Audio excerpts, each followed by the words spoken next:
Tired of heat? Two NASA engineers have the fix, and it cools rooms in 90 seconds. It's smaller than a toaster, cools any room in 90 seconds, and uses just a fraction of the energy of a regular.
There we go. Dude, I had no idea the mic was muted. Gosh. It's like every time, bro. Every time I do a reset or change a setting. Oh my gosh, man. Holy moly. I hate when OBS does that, bro. But I'm sorry, let me catch up with you guys. Looking cold, I'm not really here still to get settled. BRB, great job on the AC. Thank you, man, appreciate it. Hope you got your steps in. Was that a yes on the steps? No, not yet. It's been a little too warm today. I think I'm gonna do it tonight when the kids go down. Maybe me and Allie will both go around the block a few times, you know? I usually try to... We walk in shifts. So, like during the day in the afternoon, I'll go on my walk. And then at night, she'll go on her walk. And so we've been doing that more recently. Probably the past month. Allie's dropped like 20 pounds. She's been doing a really good job. Yeah, she dropped like 20 pounds in like 1 month. Maybe a month and a half. But yeah, she's like doing some really good job on that. No, think my guy, yeah. Gotta commit. And then just do what she is doing, man. Super easy, yeah. Yep, I need to at least drop 50 pounds. Well, actually, I need to drop 100. I need to get back down to where I was at like 10 years ago. I was like in the high 190s when I was like at my fittest. And that was like, I was extremely fit for the time. I mean, I was doing like 1,300 caloric intake and tons of cardio. Like, I remember I would like do some... I remember at the time I was doing this like combination hybrid workouts where I was on a stationary bike at home and I would like bike 12 miles on the bike, but every 3 miles I would get off and then do a set of push-ups, sit-ups, squats, burpees, stuff like that. You know, like a circuit of that stuff, and then hop back on, do another 3 miles, do that, all the way up to 12. But yeah, I want to get back to that stage. For real, just eat exactly what she's eating, exercise, less worry about the now. Well then, let's get on our horse, right?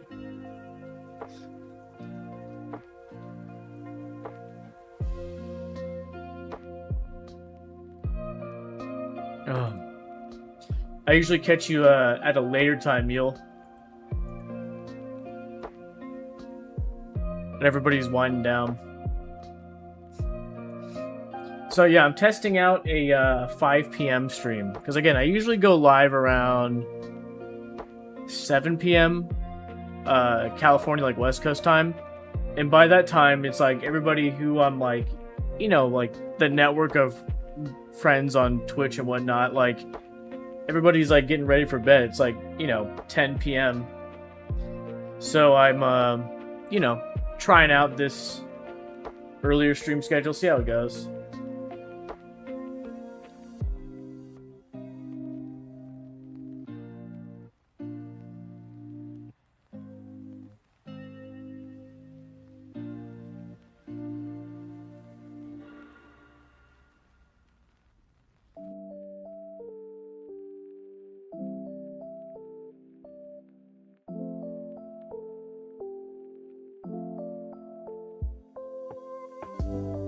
Are you getting ready for dinner and stuff, Meal?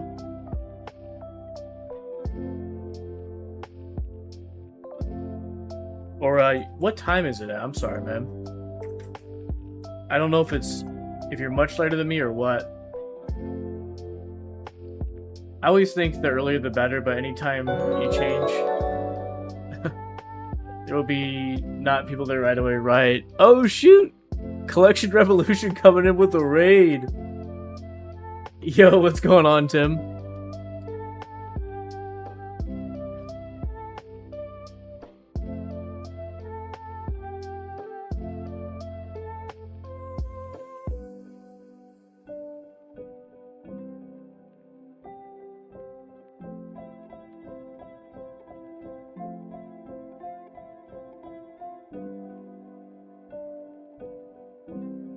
Yo, what's going on, guys? Good to see everyone.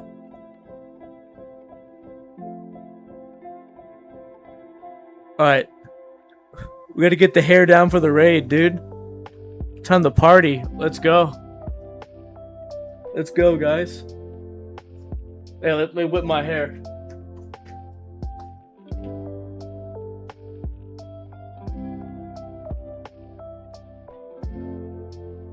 Let's go. Let's get the hair down for the raid. Time to party. What's going on, Purple? The Jamie Main collection raid coming in. What's going on, Mew Machine?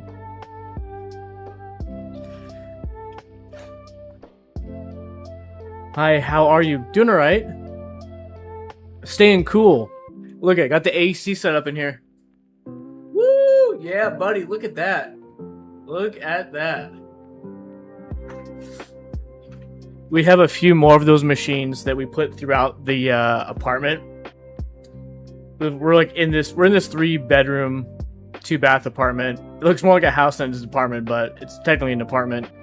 And so we got one in here, one in the living room, one in the kids' room, and then one in our room. And yeah, it gets freaking expensive during the summer because they pull so much electricity.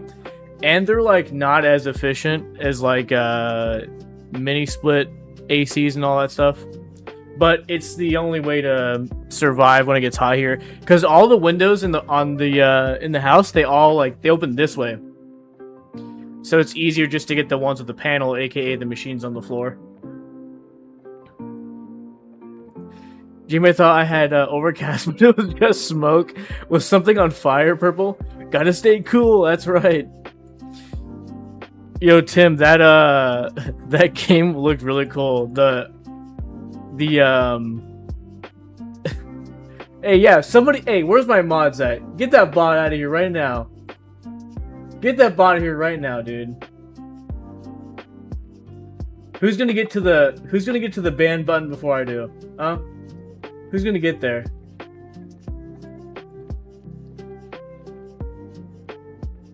Kick him out, Jamie. Tell him to get. There we go. Telt Noir coming in with the ban. There we go, folks.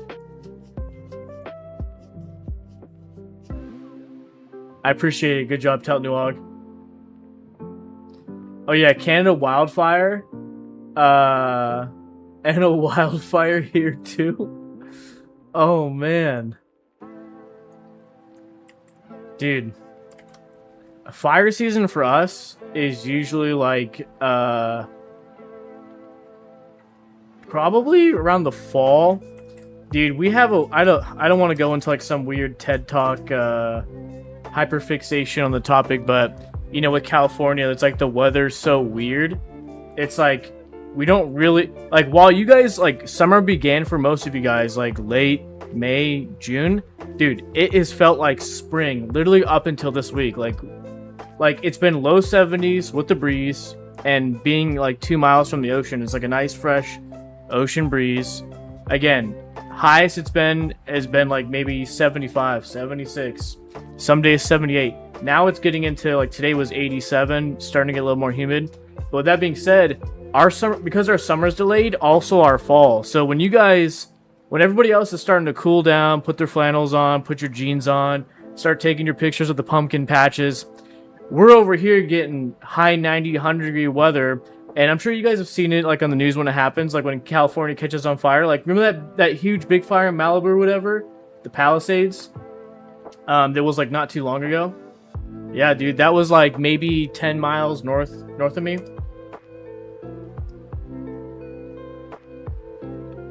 What's up, Cheesy? What's going on? Liking Cat, you're too early and now I'm late. I'm trying out the I'm trying out this 5 p.m. stream. I usually stream around 7 p.m. but when I stream at 7 p.m. it's like everybody's in bed, bro. Everybody's honk shoeing, dude.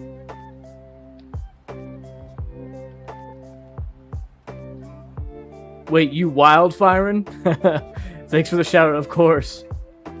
I'm in an ad about vaping, so apologies if I miss anything. Bro, I thought I'd snooze those dang ads, man. Wait, where are you doing, if you don't mind asking? Oh, Los Angeles, like south of Los Angeles, like the suburbs. The South Bay, they call it. So just south of LAX airport. So pretty close to the water, I guess, like 2 miles from the beach. And then you just head south from LAX airport, and then yeah, the suburbs in that area. They call it the South Bay, not to be confused with the Bay Area up near San Francisco. The South Bay is like south of like Los Angeles and LAX, and it's like these, I guess, beach cities, and then like some cities that are like a little bit inland from the beach. They call it the South Bay. So yeah, that's the area.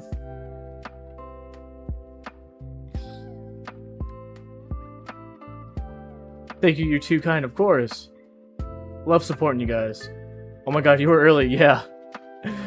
We're discussing whether that's right, Tim.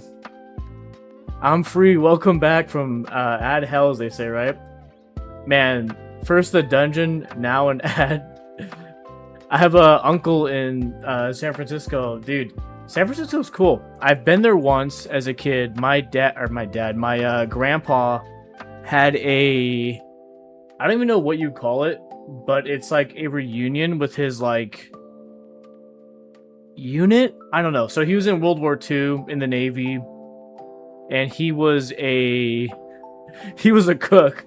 So he actually had 2 jobs: cook for everybody on the ship, and then if they got attacked, he was like a gunner, like hop on the gun, dude. Like straight up, like if they're cooking or something like that, you know, he's out there serving meals on the ship. They start getting attacked.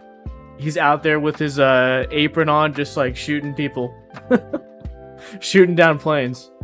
But anyways, we went to San Francisco one time, like in the early 2000s, for some like get together. Like, you know, everybody was like in their 70s, 80s, whatever. But that was the only time I've been to San Francisco, and it was cool. The weather's so nice, because it was like, I think in the summer, but it was still cold, because you're like right on the... It was like in the 60s and like foggy in the summer. Felt great.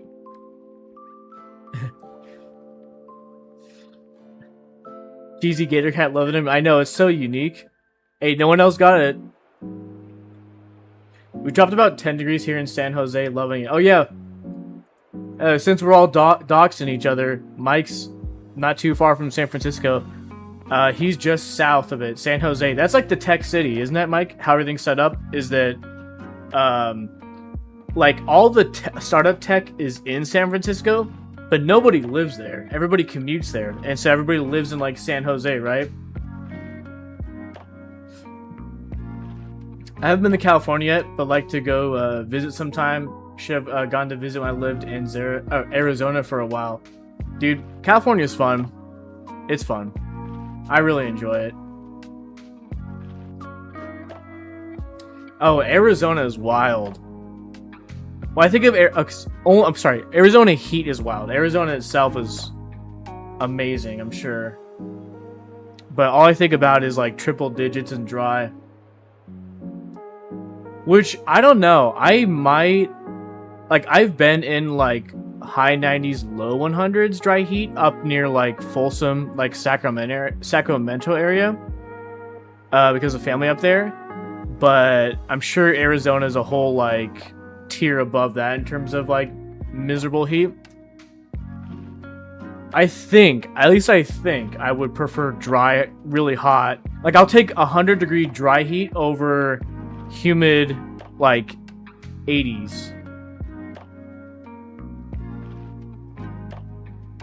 The fog is named Carl, Silicon Valley for sure. It's 84 here in North Texas. Okay, it's pretty warm where you're at. I'm really hoping the rain stays away from DFW so I can watch cars racing on a friend's stream. I did not like Arizona, but I'm born and raised Marylander. I need to be on the water, that's right. Yeah, you gotta come to California. Yeah, move to SoCal. I argue SoCal. We got NorCals in chat, NorCals in my family. You know, it's NorCal's like divided. NorCal, SoCal, right? And then like, I don't know, sometimes it almost feels like gangs or something, bro. Like almost like West Coast, East Coast, kind of like what's better. I argue SoCal's better. Yeah, we were getting storms here in DFW. I'll come visit you, Jamie. Absolutely. Absolutely, yeah. Come visit, come hang. The real meal, bro. We were talking about this earlier in stream. I was gonna come to California. If you guys come to LA area, we're gonna go try some of the arguably the best breakfast burritos. When I worked in the coffee industry, I worked at this place called Fanny's, right? Let me see something. See if I can pull it up. Now, Fanny's is this like in Redondo Beach. They're known for the they made Thrillist, right? And Thrillist was this like article that was like written on like the top 10 breakfast burritos in Los Angeles, right? Fanny's like made the top 10. Now I worked here because they had a specialty coffee bar that like I ran within this like diner. Basically, it's like, you know, it's like a mom and pop place. So like the son opened up like a specialty coffee bar within the diner. So I mostly focused on the coffee side of things. Which should explain why I post so much coffee stuff in the Real Meals Discord. But anyways, they make some of the best breakfast burritos in like LA. So this is one of the places to try. We pride ourselves on breakfast burritos. We can go surfing, yeah. West Coast water is polluted as fuck. Depends where you're at. Depends where you're at. You know, that's a lot of beaches. You know, sometimes like when from storms and stuff like that, you know, like there's like you'll get like warnings like through apps and stuff like that. Like on the Ring app, like on my phone, they'll tell us when there's like beach hazard conditions, which is pretty normal, right? Like on West Coast, like SoCal, because again, like stuff happens, like, you know, sewage, too much of it, whatever it might be. And when those like conditions are like they warn you about, you know, you just don't go in the water. Then when it clears up, you go back in. But yeah, arguably some of the best breakfast burritos in SoCal, and specifically here in the see, this is what I was talking about, the South Bay area, guys, right here. So here's LA, downtown LA. You know, if you're coming from the suburbs down here, right? You just hop on the freeway to get to downtown LA. LAX is like over here, I think, right? Yeah, somewhere over here. Yep, so I'm south of there. But yeah, got all these amazing breakfast burritos.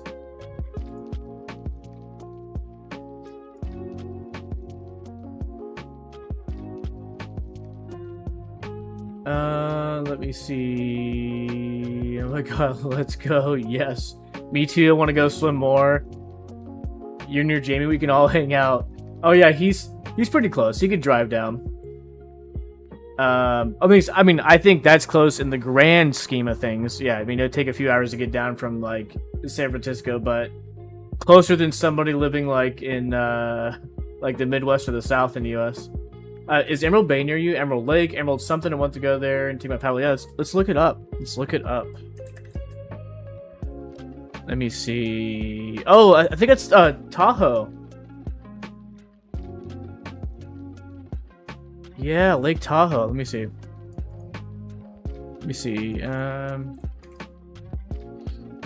Let's see. So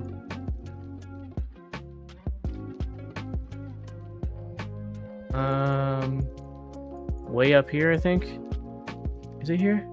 Emerald Bay here. It's got to be this.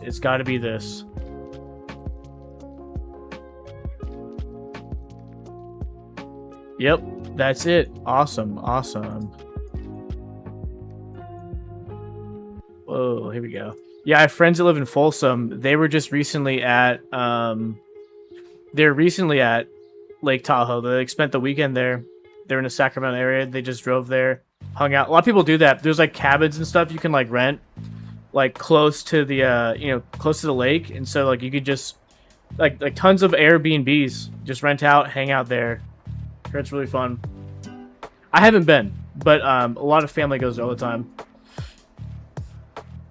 What's up, Nate? What's going on, man? Let's see. Okay, cool. I would spend all day and night on lake. That sounds fun. Absolutely.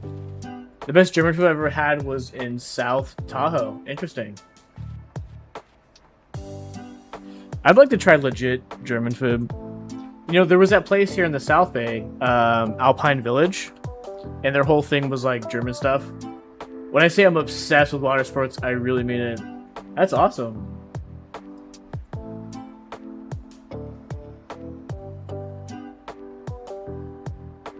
That sounds so fun right now, being out on a lake. We went to Feather River and I swam so much. I felt great. Yeah. Swimming just feels amazing, man. When you're just like in huge bodies of water, it always feels amazing.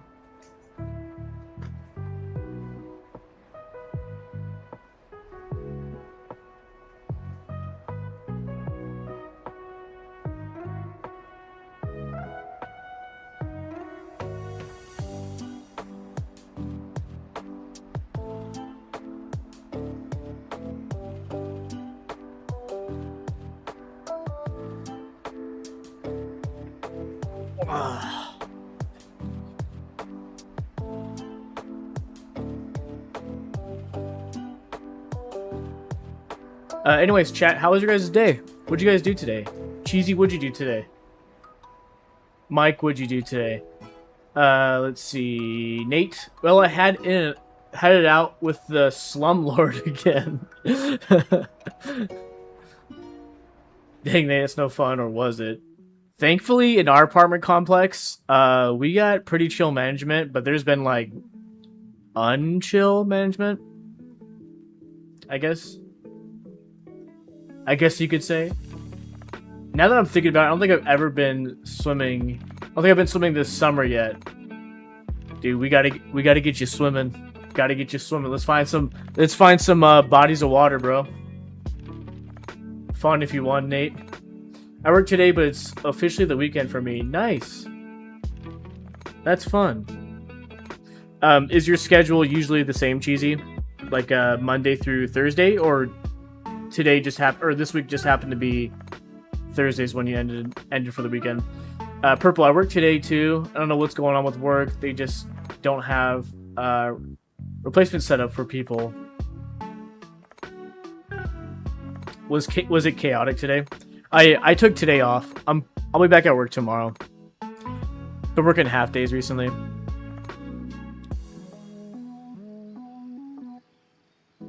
Yeah, I work Monday through Thursday. Been on the schedule for 9 years now. Oh, cool. Do you work from home, or do you have like a hybrid setup, or do you work like in office? Purple, that's awesome if you get promoted though, because you just recently got this new job. I'd say recent this year. I would consider recent, but not like last month recent. Day off, slept late. Ate Asian version of Wingstop. Asian version of Wingstop. Might stream if Texas racing is called off. Sorry, replacements for people leaving, right? Okay. Yeah, I need to swim. I've missed way too many swimming sessions. The only swimming I've done so far is the pool at my parents' house. They live in a gated community, so there's like a pool there. And that was fun. Feels good just to jump in, dude. This is so random, but when it comes to getting in water, you can't get used to water. Like some people, like they get the steps, they go one step by step, and they slowly lower themselves in the water. Do you know what the key is? See, I grew up with a pool. When we lived like a mile more, like we lived in like more like west. The house I grew up in, we actually had a pool. We had a pretty decent sized pool, 9 feet deep, so you can dive, jump. Because there's weird restrictions now in like Los Angeles or maybe even the South Bay, but stuff built after like 99 or 2000. So the house we moved in was built like post World War II. I think they put the pool in like the 80s or something, right? But they were able to make it 9 feet deep. I mean, there were some houses in the neighborhood we went swimming that was like in the 11-foot deep range. And that 11-foot pool that we went to when I was a kid, they had a black bottom pool. And there's nothing fucking scarier than a black bottom pool that's deep, because when you jump in, right? And a lot of times it's like, you know, even a 9-foot pool, even if you don't dive, you can jump like 2 feet first. And it's fun to sometimes jump down and like touch the bottom with your feet and then push up and come back up. And those 11-foot black bottom pool, it was scary because you couldn't tell where the fucking bottom was. Like, it was actually scary. Years later, I kind of got mad because that's what kind of made it fun swimming in it. They like drained all the water, replastered it, and then like painted it like a lighter blue or something. I was like, oh man, that's what gave that pool character. But anyways, yeah, the house I grew up in was 9 feet deep and could jump off of it. Newer houses built after 99 or 2000, it's like 6 feet's the max. So it's like, if you jump off it, dude, you'll break your legs. You have to be careful. You almost have to jump and like go like this, so you don't like break your legs. But that was one thing I learned growing up, that maybe I just had I don't know if an edge is the right word, but being able to like swim in a pool all the time, it's like you just learn things. I'm gonna tell you right now, I've been in the pool like post spring when it's like ice cold, like feels like it's in the 50s or the 40s. I've been in the pool in the summer when the water feels more like in the 70s, 80s. And no matter what I've learned is that you just go get your ass down to the deep end, the 9-foot deep part, and you just jump. Like, sure, it might be like that freezing cold, like for like a few seconds, but then it goes away. When you sit there and you try to jump down each step and then, you know, splash some water on you, try to get used to it, it's like, bro, you're just miserable. And I tell people, I'm like, dude, just jump. I'm like, just jump, bro. Or they're sitting at steps. I'm like, dude, just get in. Like, just get under the water. Trust me. You'll get used to it in like 10 seconds. Sorry, let me catch up with chat. I need to swim. I missed so many swim sessions. I do work from home, permanent work from home. See, that is nice because a lot of people have had the return to work thing post-COVID, like when everything was like remote. And a lot of people have either had to return permanently or do hybrid approaches. And a lot of people were pissed about that. So that is awesome, the permanent work from home. I've been here since last September. Oh, okay. A little later than a year. I did go swimming at a BD party, but that's it so far. Nah, just jump in. Oh my, spooky. The pool at my place is 4 feet deep, and then there's a 6-inch deep section that have a lounge chair to sit in the water. Oh, I've like seen pools like that. They call them like a lagoon or something. Yeah, it's like, you put the lounge chair out and it's like you're like in the water still. I've like seen that on TikTok where people are like, they build them in their backyards. That does sound scary. Gave that pool character. Man, the thing that scared you, you're like, darn it, yeah. Yeah, most pools at our friends' houses and my own were always like 6 feet at the most. I miss living where a pool was, swam every day. Yeah, it's lagoon style. Okay, I think I know exactly what you're talking about. I want to be the creature from the Black Lagoon. It's so nice. Yeah, I'm G-Louse, bro. I'm G-Louse.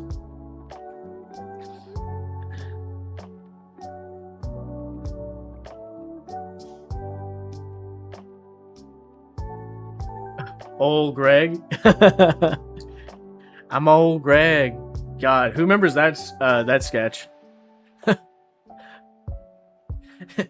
Want to drink Bailey's from a shoe? God, what was that, like 2007, 2008, 2009? I can't remember. It was like somebody came over my house, like, dude, you gotta see this. I, like, saw it on like a YouTube or something.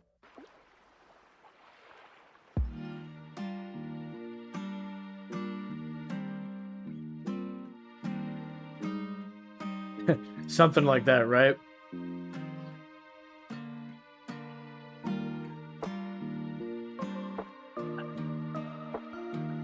Tim, what are your plans for the night? was about 9 p.m. where you're at. You about to have dinner or what? Speaking of, I gotta figure out what I want for Din Din.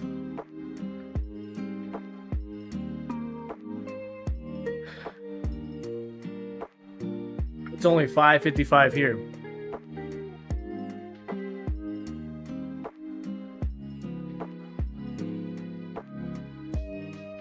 Yeah, I might have some sushi. Woo! All right, we gotta post it in Discord, man, so I can see it. Speaking of sushi, this is so random, but last summer around this time, I got sick, and to this day, because we're with a bunch of people, and everybody talks about it because a bunch of us got sick. I was like, in my opinion, I don't think we got food poisoning from the sushi place, but I think we might have all caught something. But it was a little sus because it was like around the same time we ate, and it was like a day or two like after we ate there. But regardless of if it was the sushi or not, it made me like not touch sushi for like 6 months. And I love sushi so much, I was getting it like once, twice a week. It went from like doing that consistently for years to like I'm not fucking touching sushi like ever again. I'm back to eating sushi now, but yeah, that experience, it just reminded me of that. And since we're just chatting, why not just chat about anything that comes to mind, right? That's how conversations work. I cooked up ground turkey and mixed veggies. Man, that sounds good. Sushi, you making it? I would love some sushi. No, there was a deal for some California rolls when I got my groceries, so nothing too fancy. Oh, was it at the grocery store? Like just like in the deli section or the sushi section? Cheesy. This guy is alright, isn't he? Do yourself a favor and try the rainbow roll. I think I've had a rainbow roll a few times in my life. I think I'm more a fan of, hold on. I got technology. We're gonna pull this up on the screen. There's a place near my house. Yeah, hold on. The reason why I'm saying hold up, because I gotta make sure when I pull it up, it's not showing like, because it's like, I mean, probably 0.2 of a mile, like kind of like a few blocks over. I just make sure I'm not gonna dox myself. All right, hold on. Sorry to catch up a chat. Sounds great though. Yep, it's so simple, cheap, and healthy. No, it really is. Dude, I love turkey. Grocery store sushi is great. Fancy seeing you again. Jamie's quite wonderful, already talking about me visiting. We're gonna hang out on the lake all day and night. You coming? That's right, Meal, you coming? Yeah, grocery store sushi here is good too. I enjoy the rolls with sauce and crunch. Yo, yeah, exactly. All right, so there's this place near my house. Okay, so you see this right here? I mean, a lot of places do this now, but basically it's like the spicy, crispy tuna. So on the bottom is like rectangles of deep fried rice, right? And then on top sits spicy tuna.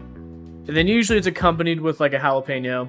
And then, you know, sauces. And so everybody kind of does their own version, but that's my go-to there. And then, where's the other one? I'm also a big... So I can code switch. Like, I can do nigiri, right? Like, you know, this stuff. I can code switch. So I can do nigiri like this. But sometimes I'm just in the mood for some deep fried or some baked stuff like this. Right here.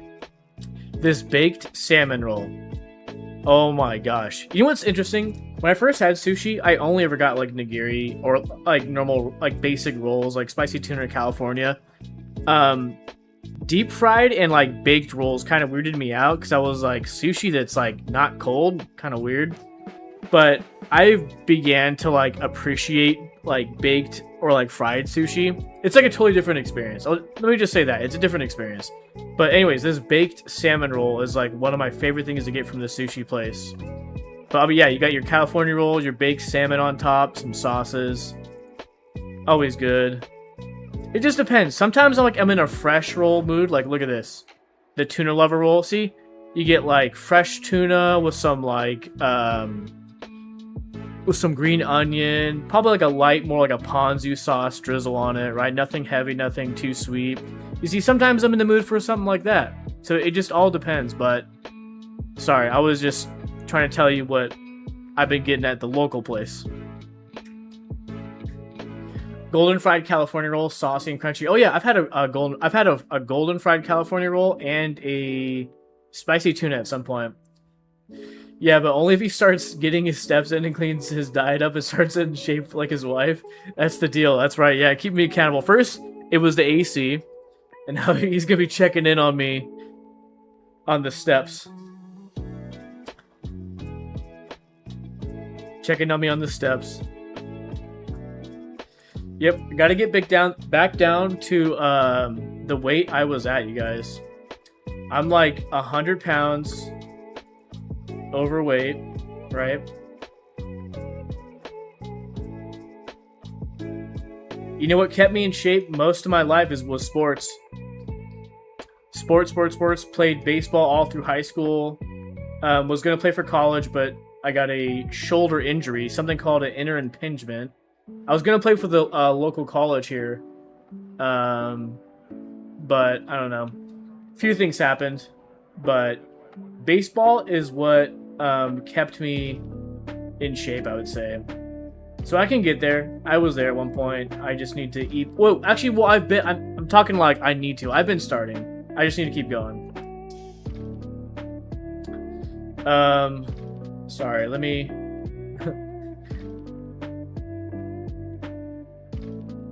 Give me 1 second.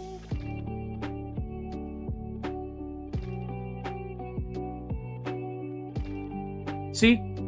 This is what I used to look like. I was like 100... I was like low 190... Or sorry, high 190s. Short hair. Hipster haircut. Okay? This is what I looked at like 10 years ago, okay? When I was a hipster.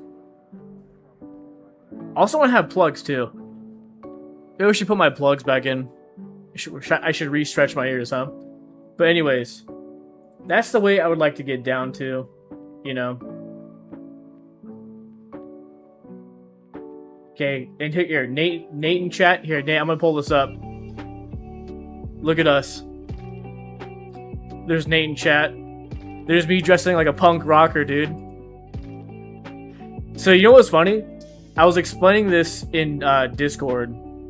Different Discord where this posted. Not in Mules, but this is... I used to be punk in high school. Like actual like punk. Like I used to dress like this. But what's funny is that I never threw those clothes out. So like the tight pants, the 3-row studded belt, the jacket's got all the pins and patches, and the big patch on the back. Like that was probably like 2004, 2005, right? So I was like a sophomore in high school. So this was look at this. So this was before like scene, like, you know, like scene kids, emo scene kids back in the day, right? So like I actually used to get made fun of for wearing tight jeans. Like I had a group of friends, and I remember the seniors. It was like something out of a cartoon almost. We were like walking to the cafeteria, and I was like, you know, dressed like this, and a bunch of other us were dressed like this, right? Guys wearing tight pants. Because at the time, it's like, you know, early 2000s, people still looking like skaters, like super baggy Dickies. You got your Osiris D3s or your Etnies skateboard shoes. You're wearing your like oversized Quicksilver Hurley shirts, and then here we are wearing tight pants and this stuff. Of course, we're gonna be called all kinds of names, you know. But what's funny is that as soon as emo became a thing, it was like tight pants on guys became like the norm. But I got made fun of for it because, you know, emo wasn't really a thing yet. I mean, it was becoming a thing, but it wasn't like... Because remember, at some point, it became the norm of guys wearing tight pants where they weren't being made fun of anymore, right? But these were like actual guys' tight pants. So, like the difference is that like for the emo scene is that most guys would just buy girls' pants, like the Dickies. You know, low cut, kind of like this girl right here, actually, next to Mandy, this girl right here. And you could tell it was girls' pants because guys' crotches are long, right? But girls' pants, like back in the day, they're always like this, from like the zipper to the top of the the pants. So you could always tell when someone was wearing like actual guy tight jeans or if it was like girls' pants. Also, guys' pants, like they were tight. It was straight all the way down to the ankles. Girls, you could tell they were kind of flared a little bit. But anyways, that's kind of the way I'd like to get back down to. You also got a history lesson, okay? Like the History Channel, some autobiography bullshit. What I used to look like, what I used to dress like. Anyways, let's move on. Wait, hold on 1 second. Hold on, everybody, hold your thoughts. I'm being texted.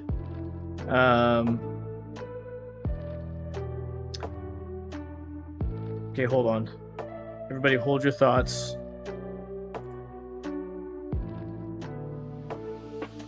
Everybody's dying. Everybody's dying to keep the conversation going. I'm sorry. Just give me 1 second.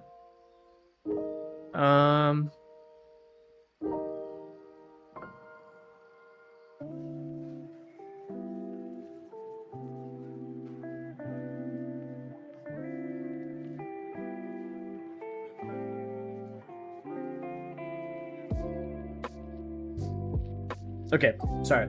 Let me catch up with chat. Oh yeah, that's the good stuff. Dynamite roll is also good. That sounds like a wonderful deal. Those evening walks do wonders for your mental and physical health. Yeah. Probably gonna go later tonight. And also, I've been feeling really good too. Like, starting like losing weight and walking again. So it's been a downward trend. Like earlier this year, I was up to like 300. I was at 314. Now I'm down to like 303, 301.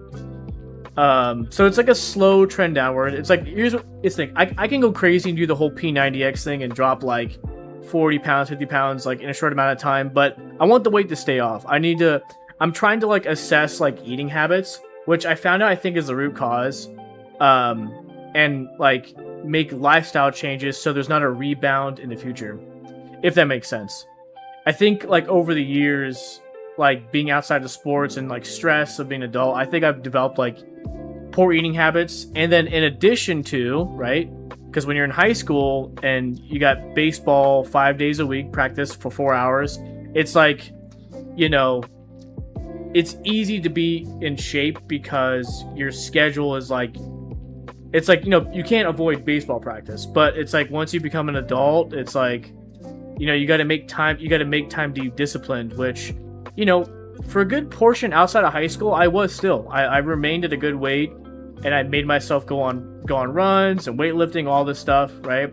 But more recent years, it's like I've just been bad at that. So, but anyways, I am making progress.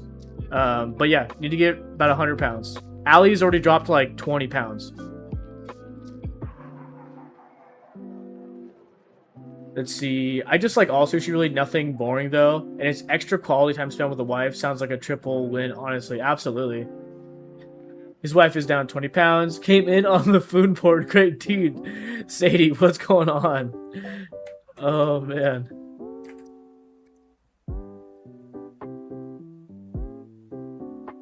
Sorry, I'm so behind in chat, you guys. I'm so behind. It's like I'm on dial-up right now. He just has to do what she's doing. Jamie, if you or your wife need motivation, don't hesitate to reach out to me. I'm down 55 pounds so far. 2 more to go. Absolutely. I'm gonna be picking your brain on some stuff. I will definitely be picking your brain. Also, he also let his hair down for the raid. That's right. It was up. It was up. I need to cut my hair. We talked about it last stream. It's like, when my hair is down like this, it feels like this feels like a raccoon around my neck, or like I say, like a scarf.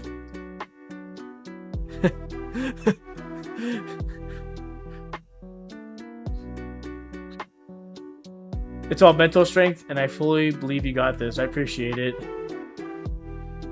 Went from hipster to dad. Stretch those ears. Yeah, I actually thought about it. I actually thought about doing it again. Punker Jamie, don't say anything funny. I am in an ad jail. Yeah, flip away for us ad, folks. Oh god, I hopefully I said something funny. Return. I can't wear tight pants, too tight in the groin area. Yeah, the key was the sag. So here was the funny part.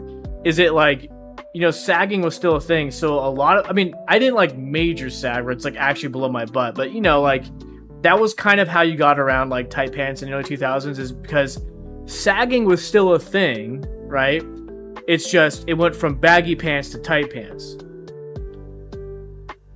I need ton of room in the zip area. I still like bell bottoms and boot jeans. I'm old school. I like that setup. I do. Can't hold my thoughts. They just disappear into the void. Head empty. Only one cat brain cell left. Wear tight pants. Enter the realm. I would sew my guys' pants to be tight and skinny jeans. I knew girls that did that too. Yeah, they would what they would do is they'd buy the girls skinny jeans, right? And then they would take it to the girls and they would sew just the part where it's flared. They would just correct it by, you know, like folding it over and sewing it so then like the legs were straight instead of flared. You're doing great, Jamie. Seriously, the walks will do wonders. No sense in overcomplicating it. Just make lifestyle changes that you will enjoy and be happy with. Absolutely. Appreciate it. Oh, wow. We pull on a cheesy and behind. Way back. As I'm sitting here, I came to realization this could be peak bear. Showed off the beauty just for us. Oh, whoa, he's not 4.5 hours behind. You're not wrong. We all gotta start somewhere. Yes. Hit me as I was just sitting here. Jamie knows the skinny jeans secrets. I actually only wear skinny jeans. And get this too. I still have my jeans. My jeans that can't fit anymore. Actually, they're in the drawer, dude. You know why? Because when I get down to the weight, I'm gonna wear them again. I'm gonna wear it again. I'm permanently edgy. Sadie, how's your day going? This is earlier. I streamed earlier. Sadie, I streamed earlier just for you. Do you believe that? Do you believe me that? Do you believe that? Let's go. Hang them up on the wall. Over there's a daily reminder motivation. Oh, that's actually a good idea. You can wear them when I come visit. Absolutely. No, but the thought is sweet.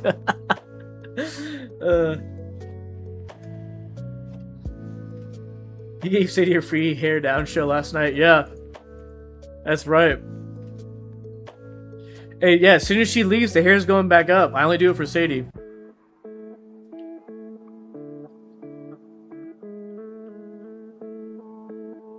Heat content.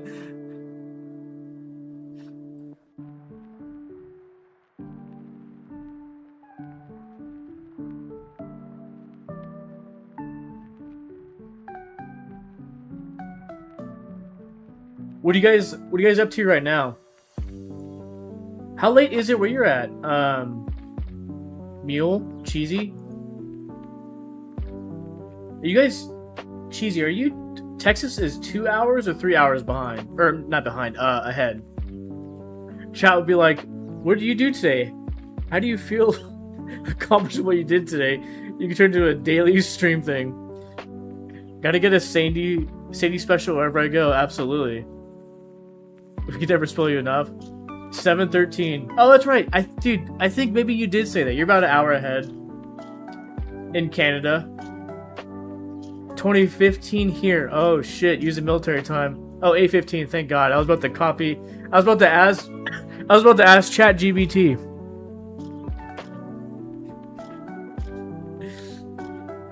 (21:15, 9:15). I have some friends who got military time. That's what they use.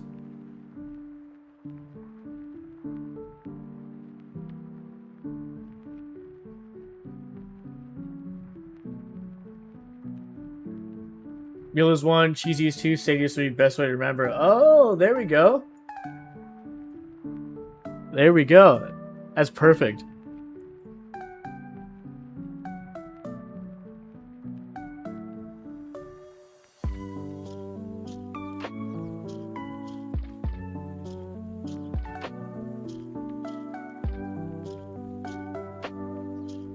What's the weather right now for you guys? It's starting to cool down since it's a little later.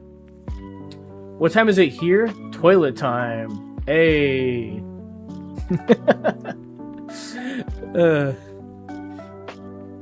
You sound like... I feel like a dedicated toilet time is such a like thing I gotta tell my kids. Hey, did you go potty yet? Did you go potty? Let's go potty. I think it's time to go check, see if you gotta go. To answer your question, it's storming here and I'm relaxing in bed. Alright, cheesy wins. Cheesy wins. Storming and in bed. That's like... People literally make like study music to those backgrounds that everybody watches. People would die to be in your position, Cheesy. I want to storm. Same. Actually, I enjoy the rain.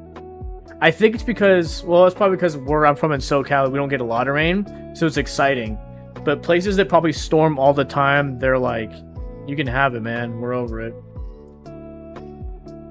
All good. Cats announce when they go. My girl cat used to go when they yell triumphantly.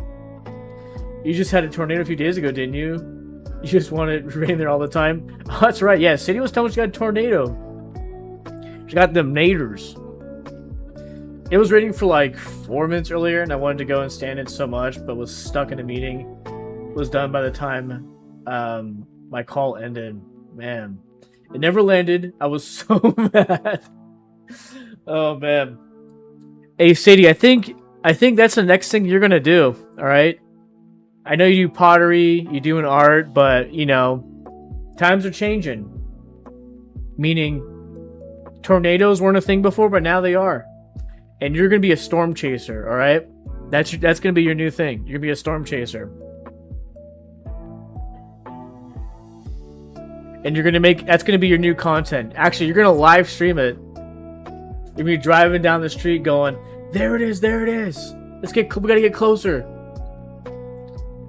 All these alerts and warnings and nothing. The audacity of that rain. Sadie wants destruction confirmed. Yeah, dude, I'm telling you, that's like giving Storm Chaser. To be excited about that, that's giving Storm Chaser. I think there's a dude that live streams storm chases, and I see stuff on YouTube Shorts occasionally. Oh yeah, I wonder if I've come across this stuff. Sadie out in a storm, painting a turtle live. Oh shit! Cheesy just came up with some crazy. I said, "Oh shit!" Not "Hey Siri." God, my phone was going off. Damn it! I swear that whole your shit's pissing me off. I swear that whole "Hey Siri" thing's broken. And look, as I'm saying it, repeating it, the phone's not even going off. But I said, "Oh shit," and I thought it said "Hey Siri." But that is actually a crazy content idea for Sadie. Storm chasing, and then when you get close to the nadir, dude, you start painting it. You paint the scene you're at. You get to the scene, you start painting the scene, and maybe you live stream that. Holy moly.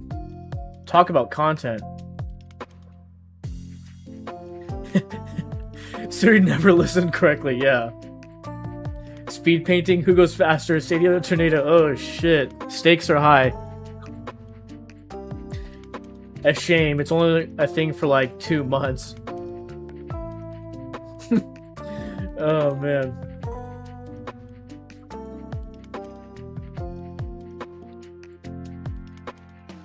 Ugh.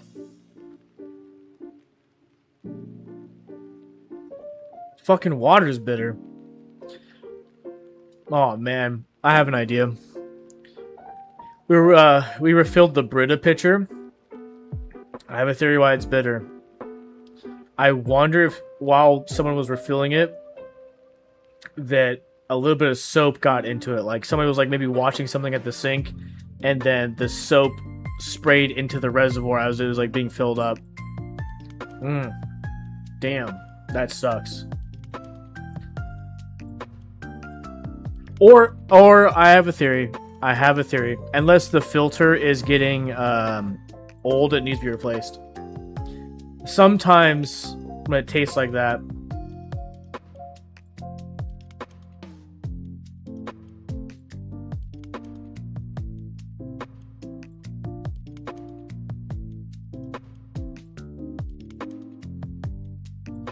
But Tim, I don't know if you're actively listening or lurking. I know you're chiming in there, but if you're down with Goomba to play some Mario Kart Wii Deluxe, let me know.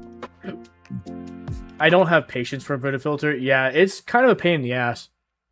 I'm not gonna lie. It's actually kind of a pain in the ass. Actually, no, it's not kind of. It is a pain in the ass.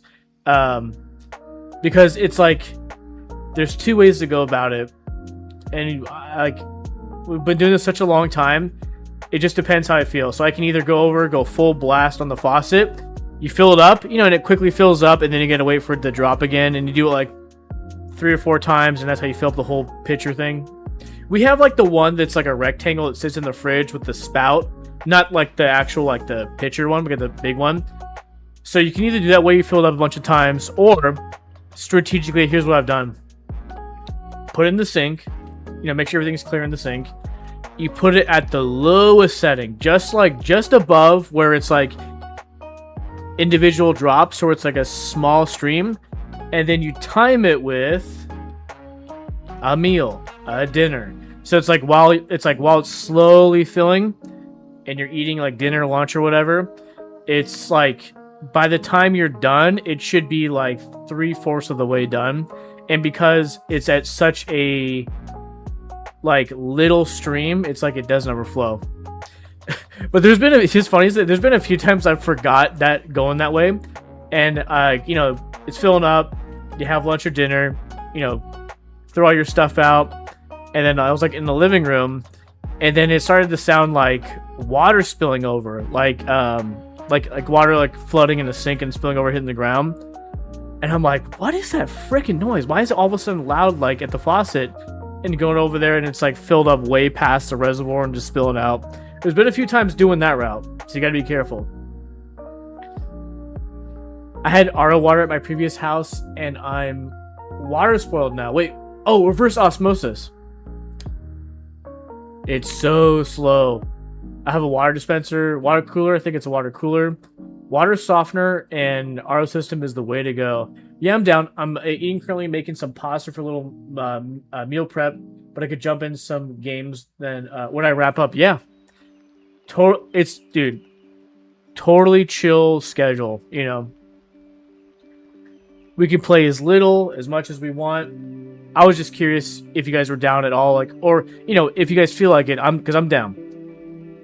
I had a lot of fun with Goomba earlier too. Actually, he told me not to tag him in like Jesse's Discord. He told me to DM him. Let me see. Let me see if he's down.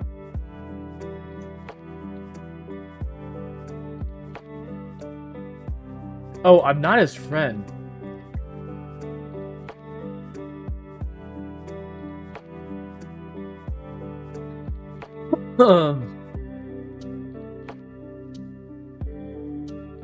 Let me see.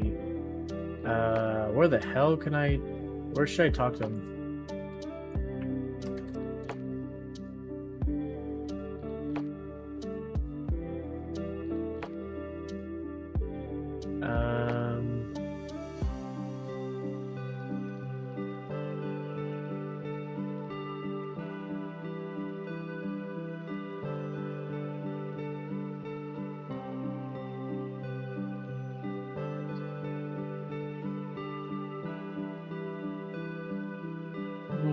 But we are not... Oh, wait, no, you don't have to be friends to DM somebody, right?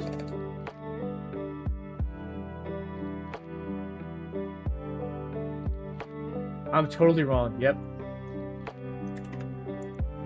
If you are down to play some Mario Kart Wii Deluxe,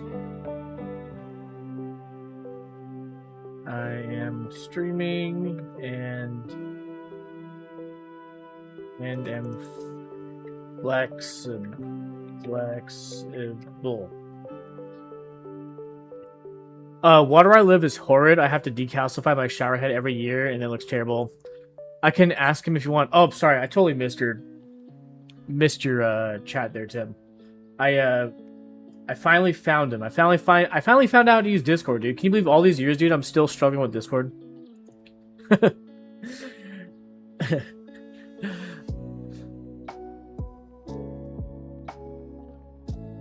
Maybe we will put my hair back up because I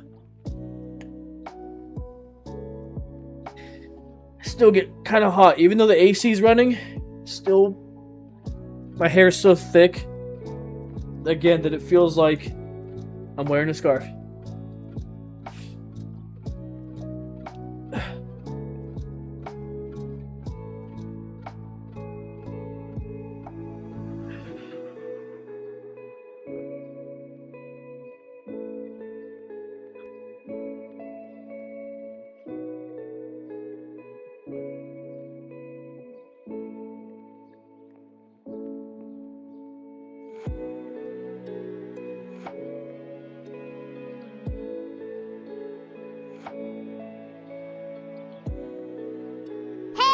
Listen! Bumble. Is Bumble here? Show yourself.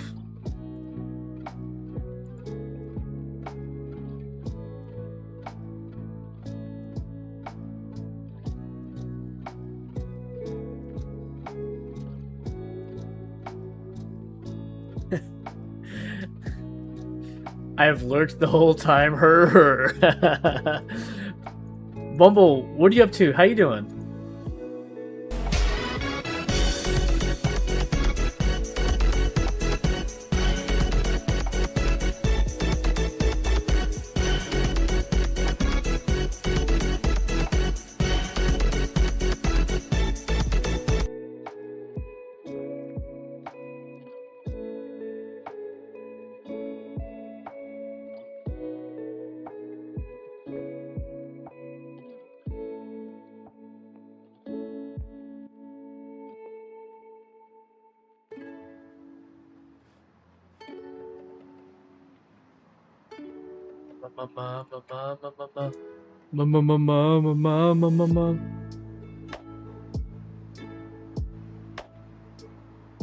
We just playing over Parsec? Yeah. At least that's the only way I know how to work it. The problem last time, I realized what it was so choppy. So get this. The Parsec play was smooth because like Goomba was saying it was fine, and I was like, it's looking fine on my screen. Oh, get this. Actually, it was like, it's looking fine on my screen.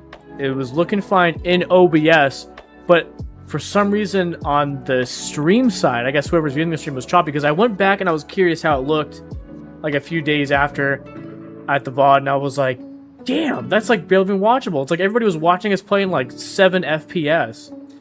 And I was like, oh man, I gotta figure this out because if we're gonna do this again, like, that's gonna be a terrible experience for people.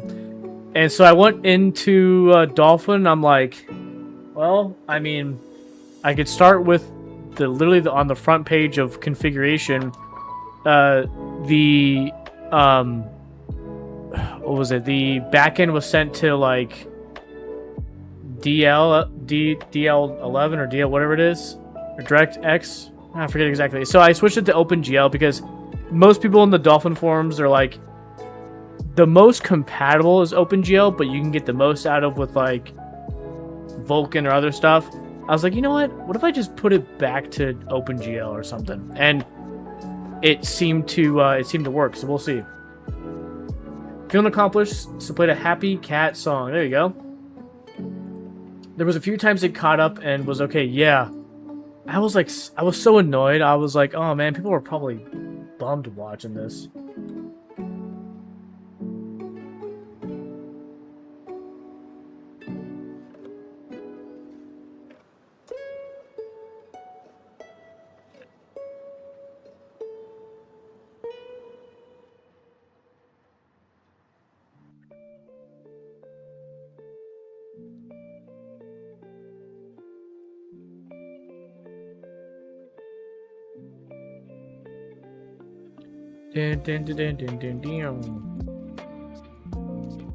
Okay, that works. That works. Yeah.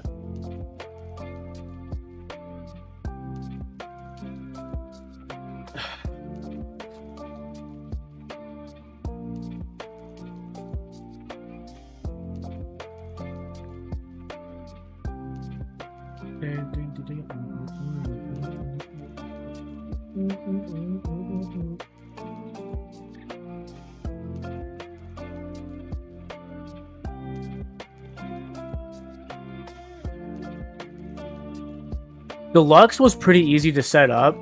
There's like a whole patcher thing. You just gotta have like the standard ISO for the game. There's like the basic one, and then it'll patch it for you. But there's another version I used to have on the old PC before I had to rebuild this one, and it was called Insane Kart Wii. It's like Mario Kart Wii Deluxe might be like in the high hundreds. I think Insane Kart Wii is like over like 1,000, like somewhere between 1,000 and 2,000. I would like to get that version back on the computer, but there was like this whole workaround I had to do to get it to work. I'm gonna flop on the bed for 30 minutes. See you soon. Hey, sounds good. That's right. It's probably hot.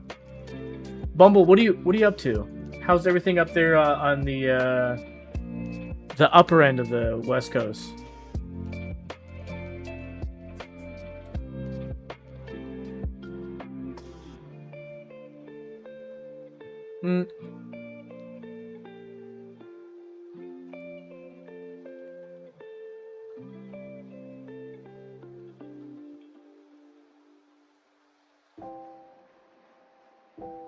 Yeah, it's hot where Mike's at.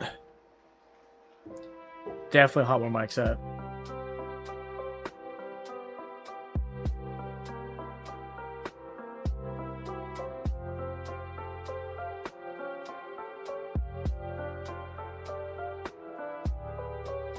Purple, what are you up to? Did I ask what you're up to? You making dinner? You winding down?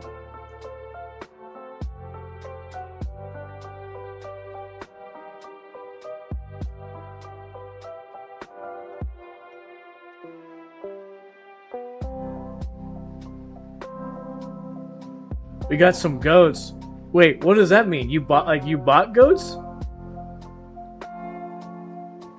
You got goats down there, Jamie? I don't, but I feel like sometimes I see them. Like, I think they're hired here on some of the like the highways. They're down here to eat like all the dead grass to help like negate like fires and stuff. I've like seen them like when they're around to do that, when they're hired hands. Oh, and of course like at zoos and like maybe a pumpkin patch or something like that, but but wait, hold on. So wait, you guys actually bought some goats? Like you own some goats? Hired goats to eat the highway grass. Oh, meaning same thing. Hired, like you got some goats to eat the highway grass. Is that what you're talking about? Guy on the corner near me has a goat. I see him on the way to and from work. That's awesome. Yes, okay, cool. That's right. It's definitely the season to get those goats out, dude. Get those goats, have them start munching away at all the shrubbery to prevent those fires. Whew. Yeah, what was that? In January 25, when all those crazy fires happened over in the Pacific Palisades?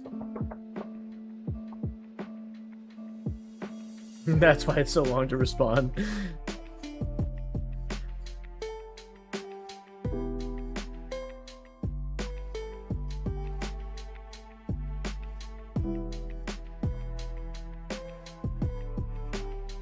What are you up to right now, Bumble? You getting ready for dinner, hanging out?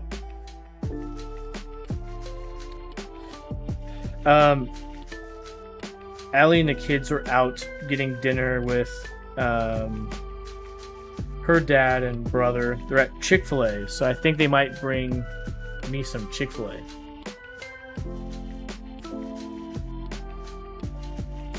Are they bringing you home food? Yes. Yeah, so earlier in the stream, when I was like, everybody hold your thoughts, Allie was like, what do you want from Chick-fil-A? Had to pause, had to literally stop the train to get my order in.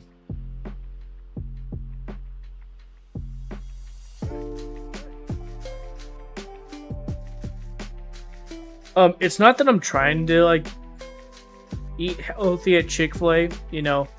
But for some reason tonight the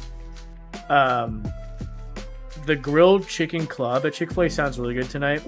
You know, grilled chicken, lettuce, tomato, bacon. Sounds really good tonight. I skipped dinner to pet the goats outside.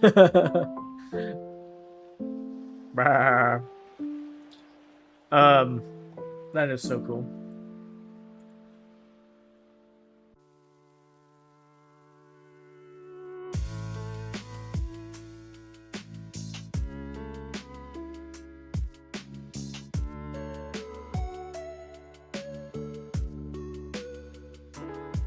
I skipped dinner to, Chicken Club sounds bomb as fuck. Yeah, it's pretty good. I've had it a few times. My pasta is now boiling. Nice. No rush, bro. No rush. We're just hanging and talking. We're just all hanging and talking. Hey, we're treating it like we're all hanging out, you know? We're just all chilling in the living room, having a good conversation, you know? Then we'll make our way over, turn on the TV, boot up the Wii, you know?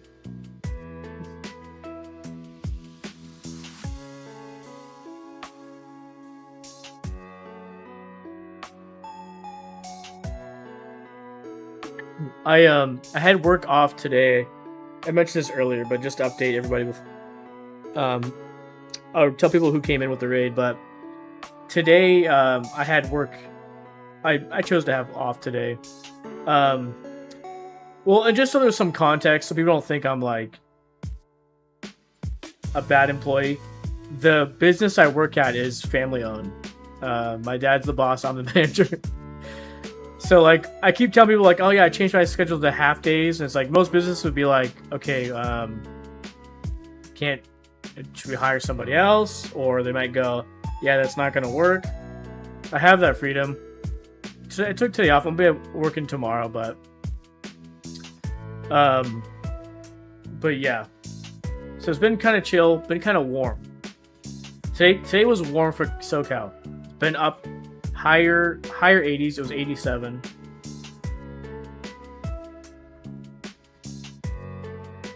And so today what we did is we actually closed the windows. I don't have all the AC units set up because I gotta get them set up in each of the rooms. We had the AC on in here, and just kind of turned on the fan, the overhead fan in here, like on high speed to kind of help push it out the door. And then we have a air circulator, the Vornado, out in the living room to kind of take that air that comes out of the office and then cycle it through the rest of the house. But usually what it looks like to keep the whole place kind of cool is that we've got when the office is running, the living room's on, both ACs are in the girls' room and our bedroom. You know, and you got like a fan on in the air circulator on in the living room. It's like the whole house will get like a nice, cool, comfortable, like low 70s. And plus, we always have these things like on like a thermostat too, so it's not like, you know, it's like in the rooms we're not in, we don't have it like cranked to 60 degrees. It's like, you know, sometimes I'll even crank it up to like 75 and keep it there because, you know, if nobody's like in the bedroom, you know, all day, there's no reason to have the bedroom freezing cold. But you also, you know, just like how AC works, you don't want to turn it completely off because, you know, apparently according to study shows that it's easier to keep the house like, so when you're not in the house, you can bump the temperature to like 75 or 78, they say, because they say it's much more expensive to turn AC off and then the house heats up to like in the 90s or so, and then you turn the AC on again to bring it back down from the 90s. It's much more efficient for it to like be set to 75 or 78 when you're not home, and then, you know, when the temperature rises, it's like it kicks on, and then when it detects the degree dropped again, like, you know, like let's say you have it 75, it kicks on because it detects the house being at 76. Boom, turns on. As soon as it detects at 75, it just turns off again. So we kind of do the same premise with all the other ACs, you know, in the house. It's like we don't want the whole house to get up to like 90 or so, you know, because then you got to spend all that time cooling it back down. But yeah, that's a lot of money, right, Bumble? Especially these portable AC units. These things are expensive. Actually, we have a really high summer bill, but, you know, it's kind of one of those things that, like, we sacrifice comfort for the, you know, for money. Meaning, like, you know, it's like in the high hundreds. Like for the month of like July, August, September, you know. But it's one of those things where we're willing to pay to not be miserable. So yeah, no treating yourself during those months. Gotta play all the games you already own, you know?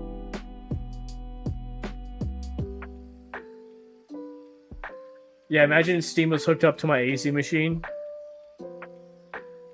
Are you sure you want to buy this game? If you buy, and it's like you say yes. It's like, if you buy this game, the AC will shut off. That kind of reminds me of like the fridges. They have the passcodes, or you could set like a caloric intake or something crazy like that. Like it detects like when food comes out of the fridge, and it like knows when you've hit like your caloric intake goal for the day, so like it locks until the next day or something crazy. Have you guys heard about that?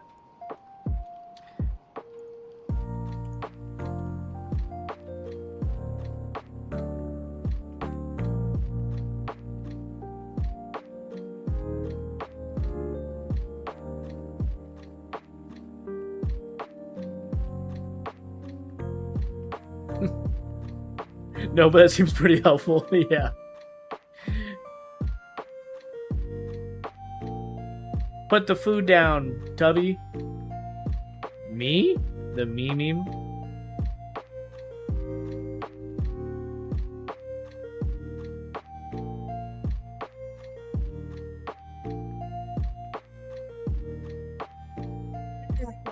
Were those expensive fridges that have like the cameras inside so you can like see the inside of your fridge even when the door is closed? Well, I don't know. Is it really that expensive? Are they really like, is it really like a high-end fridge?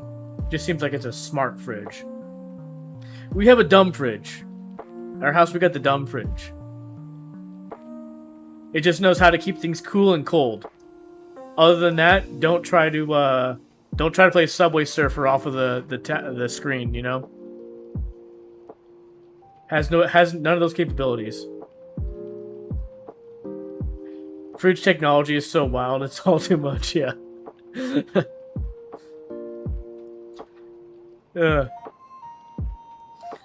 I'm gonna Discord call via my Samsung fridge. It's got a built-in mic and camera. I'm gonna Discord call you guys from my Samsung fridge.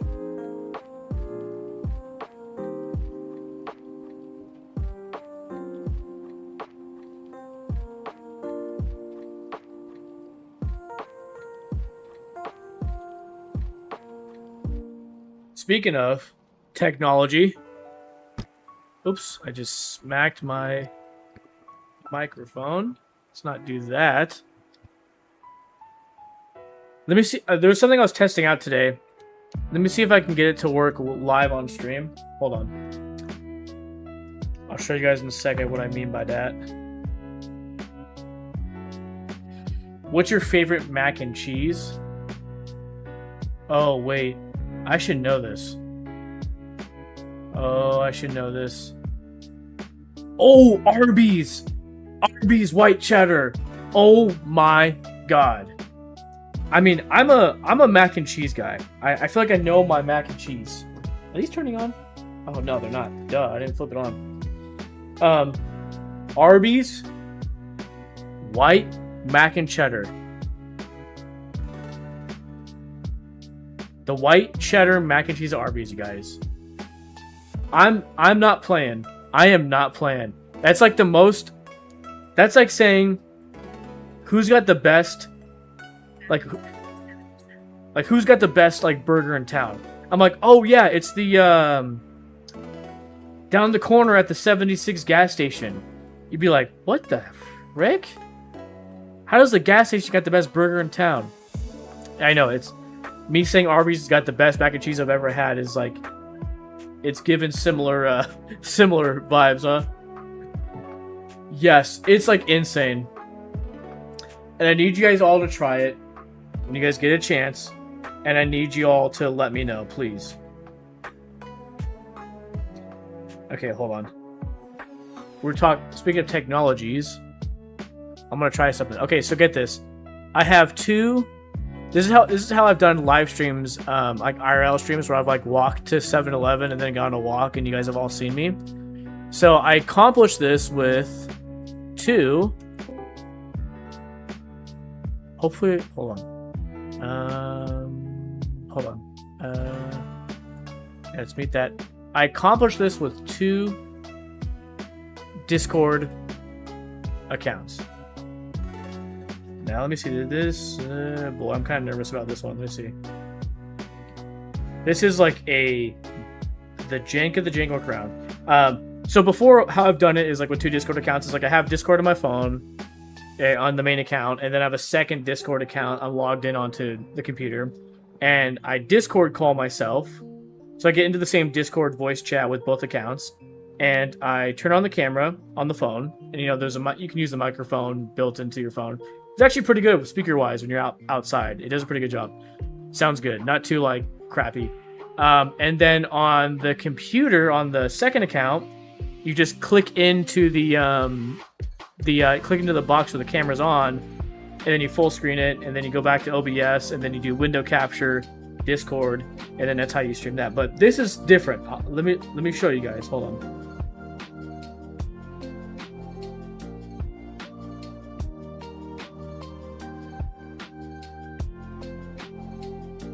Okay.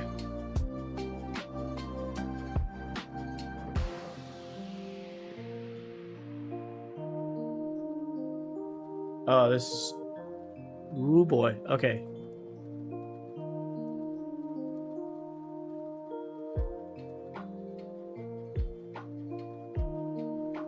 Oh, no. Hold on. Dang it! Oh, I had such a good idea too. Hold on.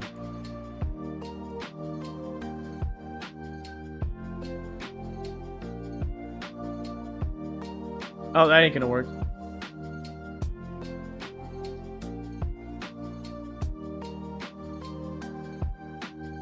Okay, check it out. Here's what I'm trying to show. Get this.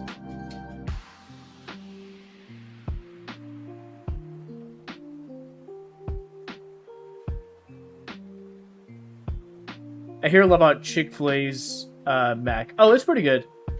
It's pretty good. It's not like amazing, but they do a good job. They do a pretty good job. Okay, so here's what I was trying to do, right? So I went on the rabbit hole of trying to research, like, can you like Discord call and use the camera on your Meta glasses, right? Instead of using the camera on your phone.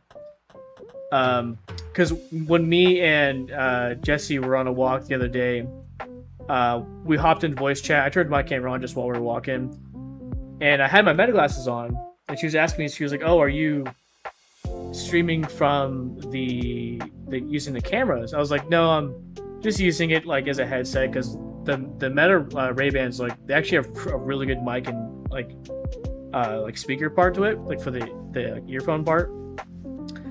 But I was like, no, I'm actually just using the camera on my phone, but talking through the mic and hearing the audio through here.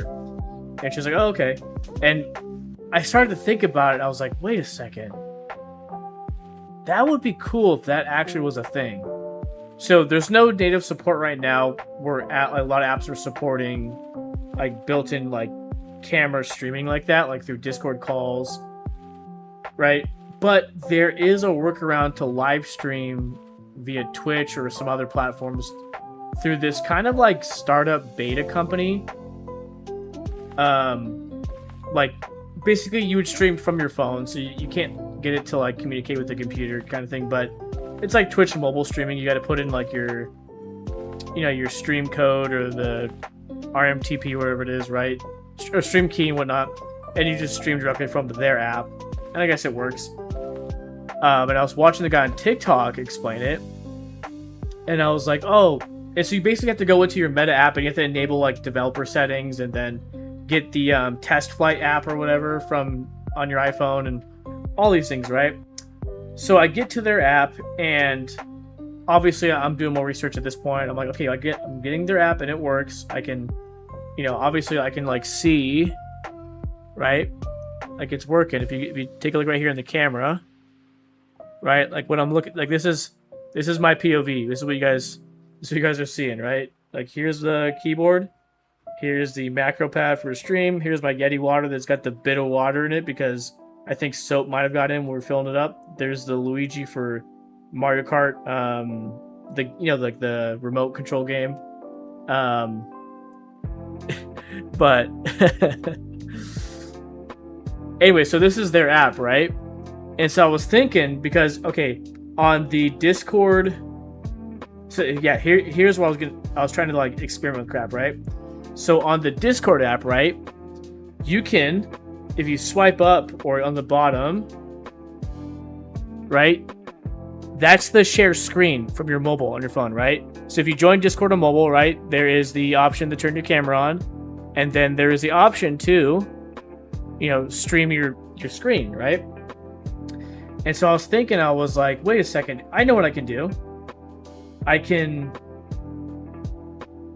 have this open, right? And then go to Discord, share screen, and then, right? So in Discord, it's showing share screen. It would be showing this, and then I'm like, oh, this might be the way I can like stream using my glasses. Is it like it'd be a janky workaround because some of these like icons and interface might like show up. Maybe I could crop it out because it's like, it's vertical and 9:16, so like maybe I could crop a little bit out. It wouldn't matter. But I just tested it live and it didn't work right now. But this is where my brain was going. I was like, I think if I screen capture on this phone, join a Discord call, right? I'm sure, yeah, go join a Discord call, do the screen capture, then click into the screen capture from the other account, and then window it, capture in OBS. I can get it to work, but it didn't. So I gotta play around with it. But yeah, that was where I was going. Dang, some BTS action. Oh, that's neat. Yeah, so it's called Stream Hand, right? And so you go live, and so it tells you to. I haven't tried it yet because I don't know. I just got as far as checking this app out. But yeah, you can stream directly from this app, and I guess it'll use the camera lens or whatever. Oh, I just noticed that. Look, the LED light is flashing because the camera's in use. Interesting. So even for live streaming, it notifies like everybody around you that it's on. Jim, what's going on? Jim, how's your night going, man? Good to see you. It sounds like you're getting closer at least. Yeah, I'm trying to think of what I can do. Bummer. Because I was going to see, like, within the Meta app, it's like, oh, can you, like, get to, so, like in the camera app, like, at least get to, like, the camera part of it and, like, mess around with settings or something and then just, like, try to screen share that, but there's no native thing in there.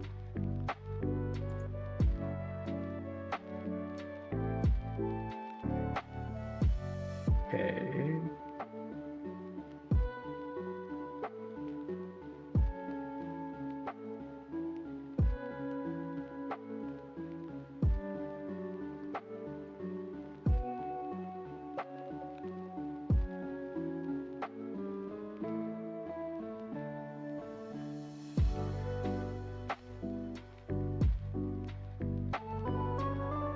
Wait a second.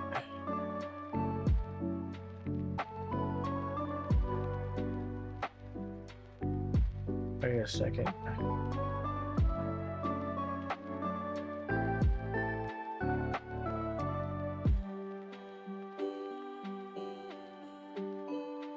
All good in the Garden State. Good, man. You have dinner yet?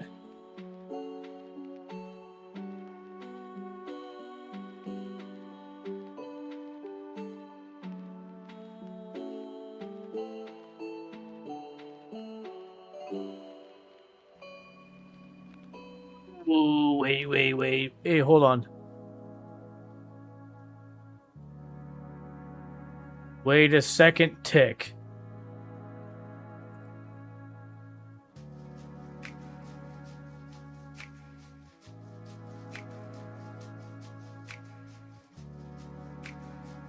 Wait a second, tick.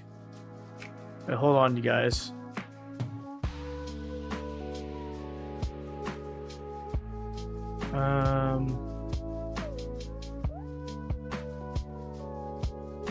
Okay, hold on. Can I... Alright, so if we get rid of this and then full screen it so it's a little better, let's see what happens. Okay, there we go, there we go. Hold on. Something's working now. Oh shit! It worked! Okay, I think there was just maybe something just up with Discord. Oh man, it worked. Look at that, you guys. But wait, hold on one second.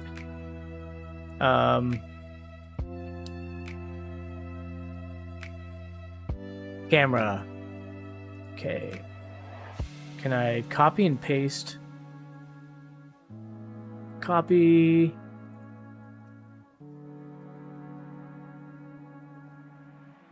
Can I get rid of... Okay, copy and paste and stuff.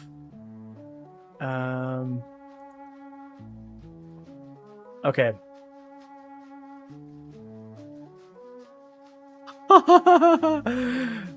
Okay, hold on.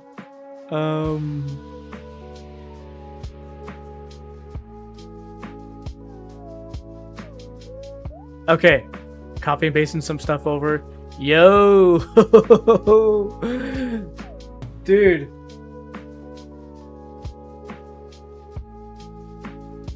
Chat is now Jamie Catnap over what I missed. What I missed. Hi, Jim. Dude.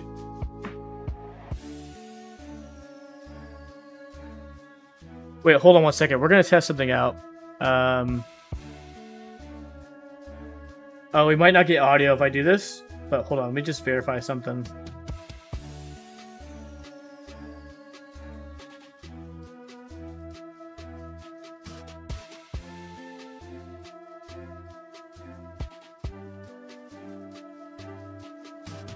Check. Wait, hold on.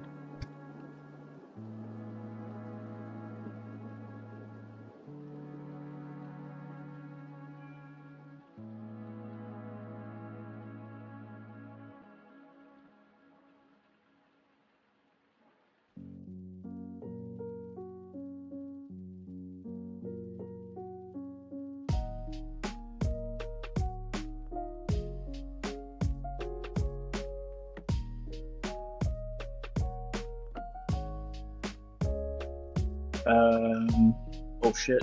The fuck's the mute button? Before it starts feeding back. Hold on.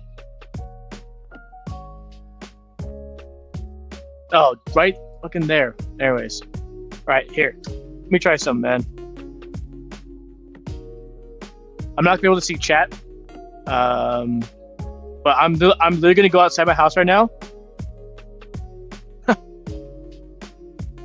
Hey, don't mind the mess.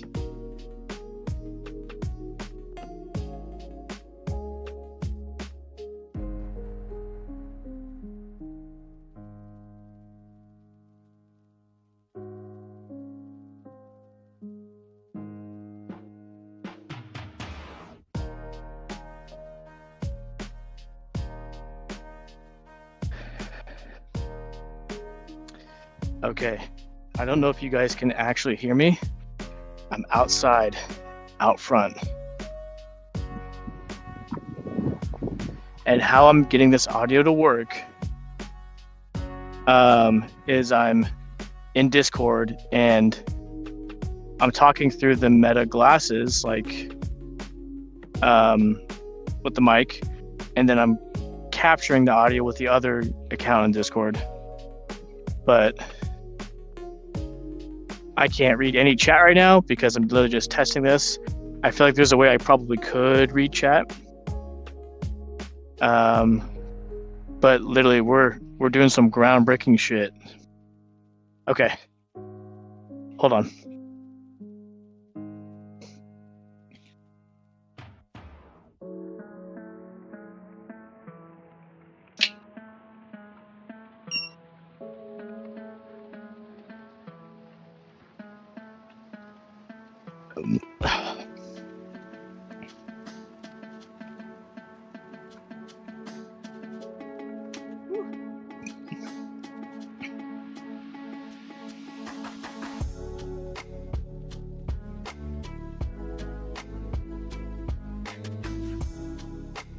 Okay. Okay. There we go. There we go. Anybody see how that looked? Oh shit! Sorry, I'm shouting.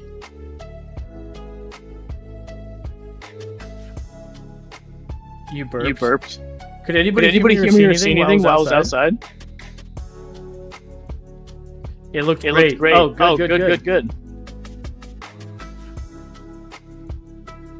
All right, hold on.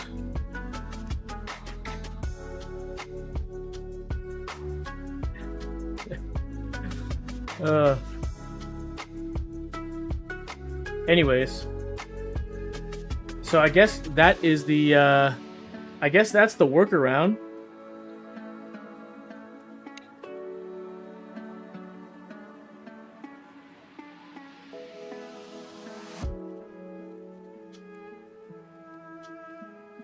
Woo!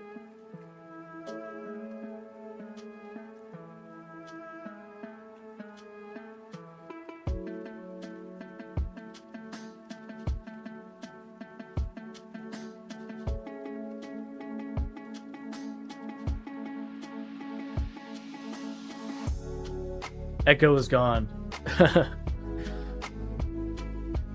Oh man, I'm kind of curious to see what it looked like.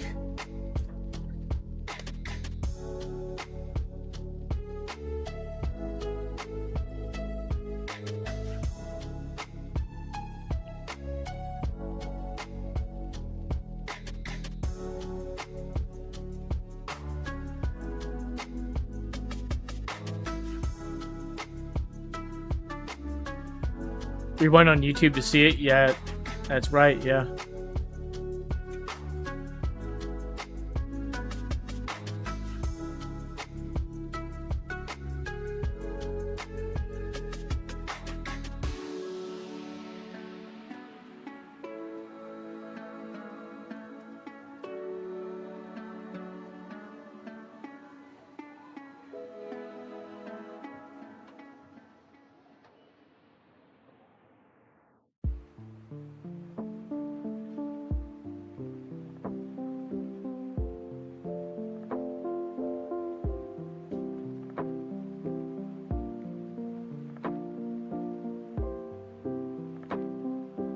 Whoa. Not bad. It's like kind of blocky. Sorry, I'm looking at it right now. Kind of blocky. Because we're doing so many layers of crap to get it to work. Because there's no like native support for this, so basically it's like I'm in another app, like in the, I guess, standby, just like, you know how it says on the bottom, it says go live, like we're literally just like in another app that enables you to use the camera like this and then just screen capturing it in Discord. So yeah, really crappy. I think for IRL streams where I go on a walk,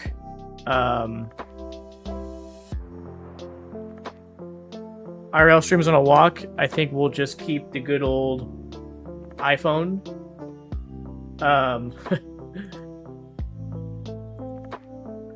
But yeah. Well, there you go. Some groundbreaking stuff.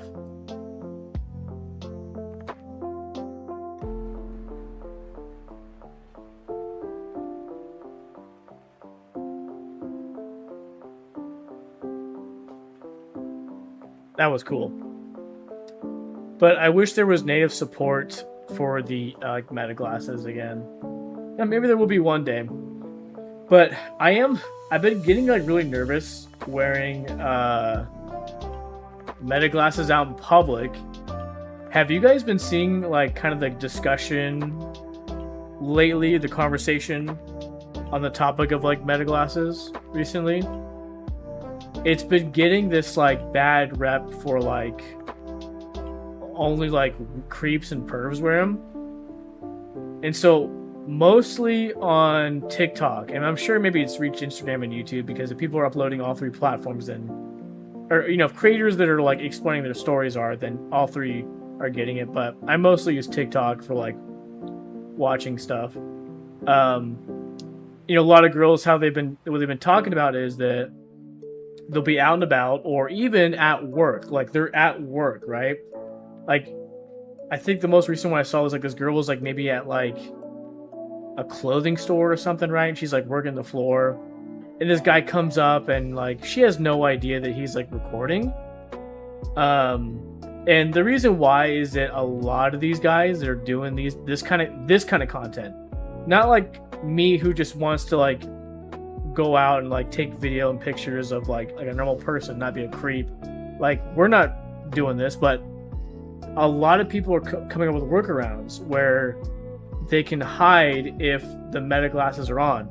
So I don't know if you guys saw earlier, but when the meta glasses are recording, it like flashes a white LED. And basically, if it's doing that and you're somebody with a brain that uses any sort of technology, you can put 2 and 2 together that these glasses are recording, right? So it's quite obvious. So with my understanding is that the Gen 1 meta glasses, the workaround so it's not obvious that you're recording is to put a piece of like black tape. People were cutting like a small piece of black electrician's tape, and they would put it over the LED light indicator, not the lens, with like a little indicator, right? Or they take black Sharpie, do the same thing. Probably do a few coats over and over and over and over and over again, right? And that's how you make it like discreet that you're recording. Because a lot of people that were doing this were trying to not let other people know they're recording. So whether it be like pranks or creepy pickup content, which is kind of what I'm going to get into next. But anyway, so that's how people got around the first gen. And then the second gen, the thing now is because tape or Sharpie, if the glasses, the second gen metas are smart enough where they detect that a piece of tape or it's been Sharpied and the LED is covered, it'll know, and it will disable the recording or picture function, if that makes sense. So the workaround on the Gen 2s are to like find somebody, and it's usually like these like mobile phone repair guys that offer it as like another thing on their list of services.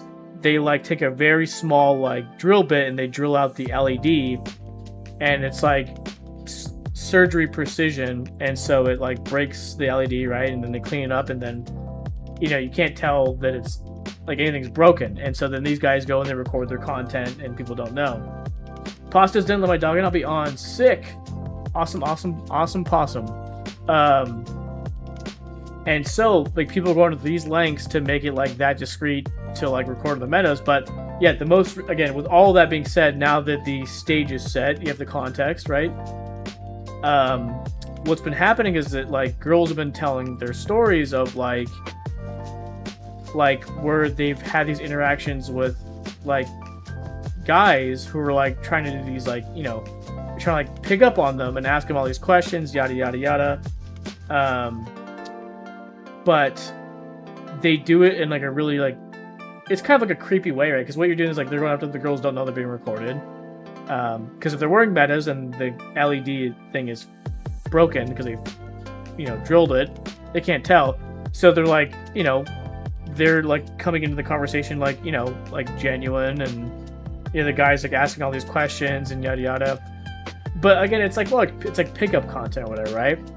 And then the girls, usually what happens is that like somebody like not long later, like days, weeks, will be like, hey, like you were on TikTok, did you know that? And they go, no, what? And regardless of whether it was like a really bad, like creepy, like pickup, or like something that's just like a flirting pickup where it's like kind of mutually like agreed upon, it's like not that bad, like the point is that they're still like uncomfortable that they're recording without knowing. And again, the conversation is not whether it's legal or not. It's like just like kind of like done without like people knowing and then posted for content. And so a lot of girls are coming out going like, yeah, this creepy behavior, and like again, like it's like a new thing. It's like a new form of content now. It's like where it was like people were doing pranks like in grocery stores and places like that with meta glasses. But now it's become like there's a specific niche like pickup content where again like these like pickup accounts, like either things go like really weird and creepy, or they go like kind of neutral. I mean, whatever. But regardless, the girls find out like not too long later that they've been recorded, and they go, "I'm all over the internet, and I didn't even like know it." And it was like they feel kind of like, I don't know the best word to describe this, but like icky about it, I guess. Anyway, so Meta glasses are getting a bad rap, and are now kind of like being being like, you know, associated with like creepy pickup content. And so now I'm like always self-conscious to like wear it out in public. I've like worn it out once to work to test it out in the camera and all this stuff, but now I'm like self-conscious to like take it out any further from like my immediate like neighborhood, like on walks, like, you know, because I don't want people to think I'm like a fucking creep like recording them. But what's interesting too is so aside from the legal stuff, right, in public, like, you know, in public it's legal, but like there is a interesting legal aspect too that I feel like, you know, some of these pickup content guys should be like afraid of, like going in places of work. So did you guys know, like in California, it's legal to record in public. So as far as up to the sidewalk, everything is technically public ground. You can record. You can stand in the sidewalk looking into a business and like look at everybody like a salon and record. It's creepy, but it's legal, right? So private property is illegal, right? So like if I went into like a Walmart, and so just so we're clear, public access to private property does not make it public property. There's a lot of arguments online. I'm like very familiar with like the First Amendment stuff, and some of that content is like, it's a lot of like trolling content. And as much as like it's a First Amendment auditor content is really annoying, it's technically legal. And I've been kind of interested on like the legal side of it, but get this, right? It's illegal to record on private property. Like if you go into a Walmart, you go into a Target, that's private property. The public is granted access to the private property to do for goods and services, but it is not public property. So that is why like people can kick you out or trespass you for recording. So in those cases, you actually have to get permission from the store, and whatever that looks like, right? To record in there. You can't just record. Like even if you're recording other people, like, you know, because you think I'm public, you're public, it doesn't matter. If you go into a private property, just because it has access to the public does not make it public property. So in those cases where these like creepy pickup artists go to like places of work, that's private property. So like, I almost wonder if like that stuff can be like requested to be taken down legally, because it's like, regardless of like, even if it like a whole like, you know, it's creepy, I don't want to be on the internet, but you know, for those cases that they're recorded on private property, I wonder if these like women do have there's a chance that they can get that taken down, you know, because the public stuff, unfortunately, like the girls are recorded with the creepy pickup stuff, like in public, it's not illegal. It's fucked up, weird, creepy, but it's not illegal, and it sucks because you can't force someone to take it down. Let's see. Some ground got broken at my house this week. The wood under the tile is being eaten away, so tile cracked. Literal groundbreaking. There, groundbreaking news there, Mike. Thank you, appreciate it. Want to be an awesome possum, but the suit maker is ghosting me now. Oh, when my new property manager first did a walkthrough, she was recording, and my neighbor told me, so I denied her access to my house unless she abandoned her phone. She was livid and recorded me confronting her, but didn't get into my house. Interesting. And I wonder, yeah. Oh, that's right, because you live in a house. Yeah, you don't live like an apartment complex. I was going to say, the apartment complex, they're allowed to. They own it, but I was going to say a property manager is a third party. Who owns the house is the house owner. That's so interesting. Yeah, I think the only people that are allowed to record, I mean, outside of you and your roommate, would be the like house owners. But yeah, property management's a third party. It's like it's the in-between person.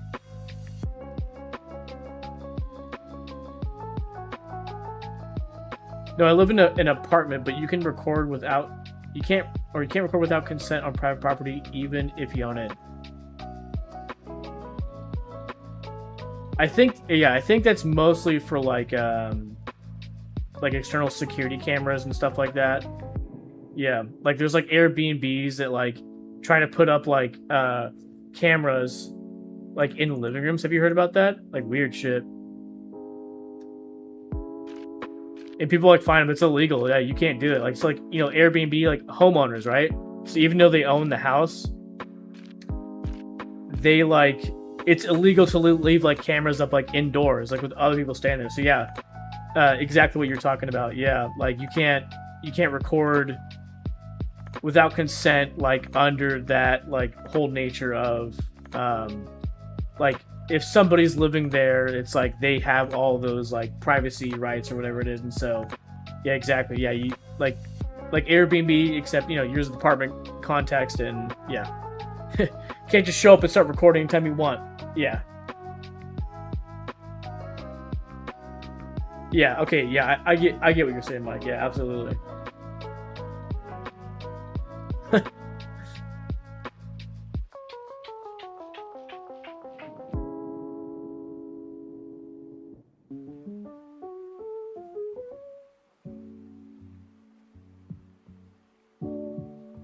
My tummy feels all weird. Maybe too much garlic. Hard to say. Hopefully you didn't have too much lettuce, bro. You hear about the explosive diarrhea going around?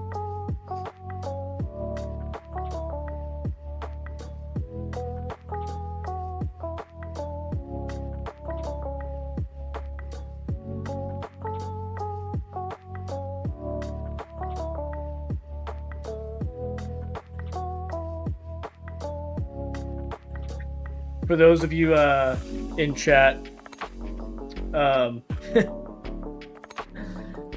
Taco Bell the other night, we were like all doing the community Taco Bell thing where we all like ate Taco Bell and then posted in Discord, shared our Taco Bell experience. There was like a joke going around like, we're gonna get explosive diarrhea from the lettuce at Taco Bell. That'll really cleanse you out.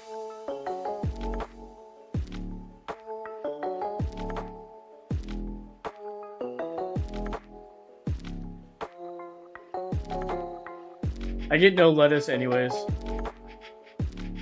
That's right, you're not a big lettuce guy, aren't you?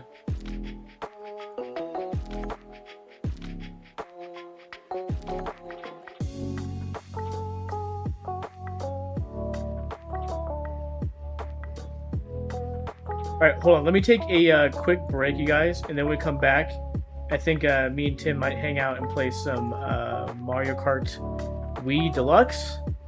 I do feel kind of bloated. So yeah, stick around, hang out, give me a few, and then we'll be back to play.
Okay, we back.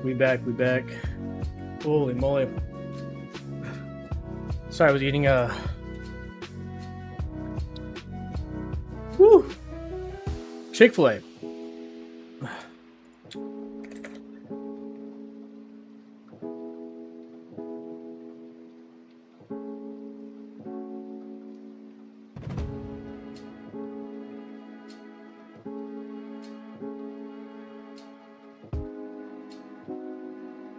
Excuse me. Yo, what's up, Tim? Did you want to hop in Jesse's channel?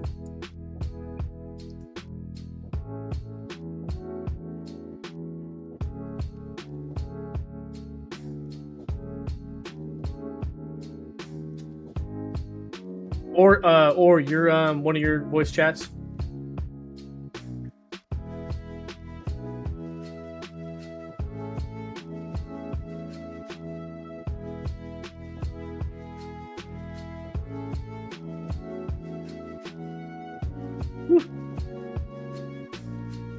Damn, I ate that Chick-fil-A fast. Not all of it, though. Just finished the sandwich, some fries, like 2 spoonfuls of the mac and cheese. I couldn't do it.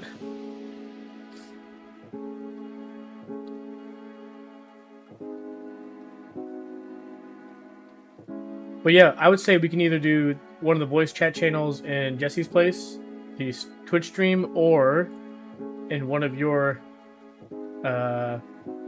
voice chats. Totally up to you. Oh, or a Discord call. Is that easier?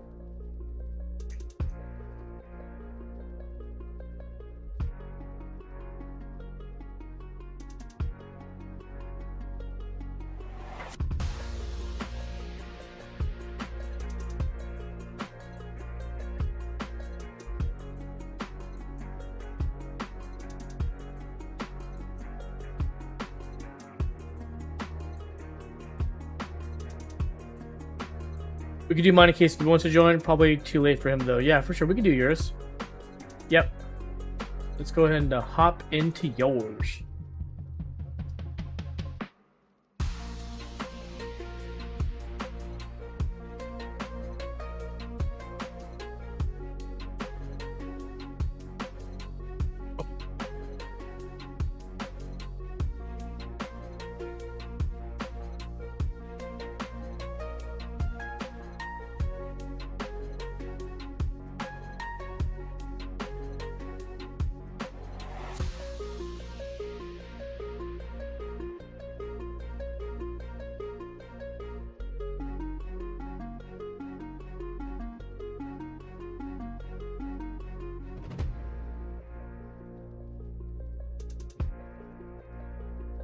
Yo.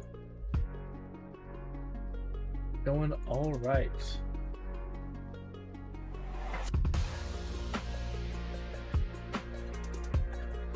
Do we need to be friends on it? I think we do, right? Probably. Yeah. Let me see. Yeah. Are you ready for my friend thing on Parsec? Hold on, it says I have to re-authenticate. Hey, buddy, my phone is dying, but I might not be super chatty because I gotta force myself to work out tonight, but I'm still digesting. Jesse, good to see you. Friend. Okay, I'm ready. Okay, it is Jamie V. Long, and then the pound sign. 101. 24007. Yes. You see it, yeah. Yep, just sent you the friend request. Good to see you, Jesse. I'm glad you're here for a little bit. You can be here. But yeah, if you can't chat, that's fine. I'll be sad, though. Wish you were here. Alright.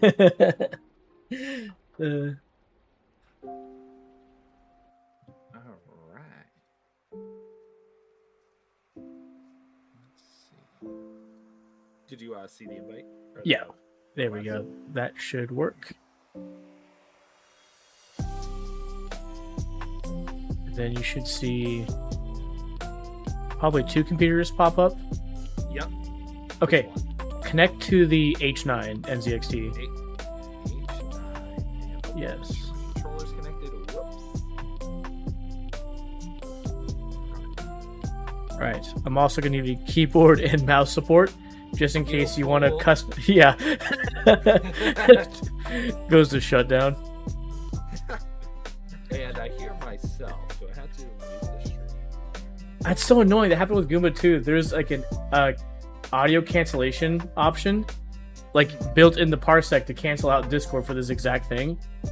I guess maybe mute the stream.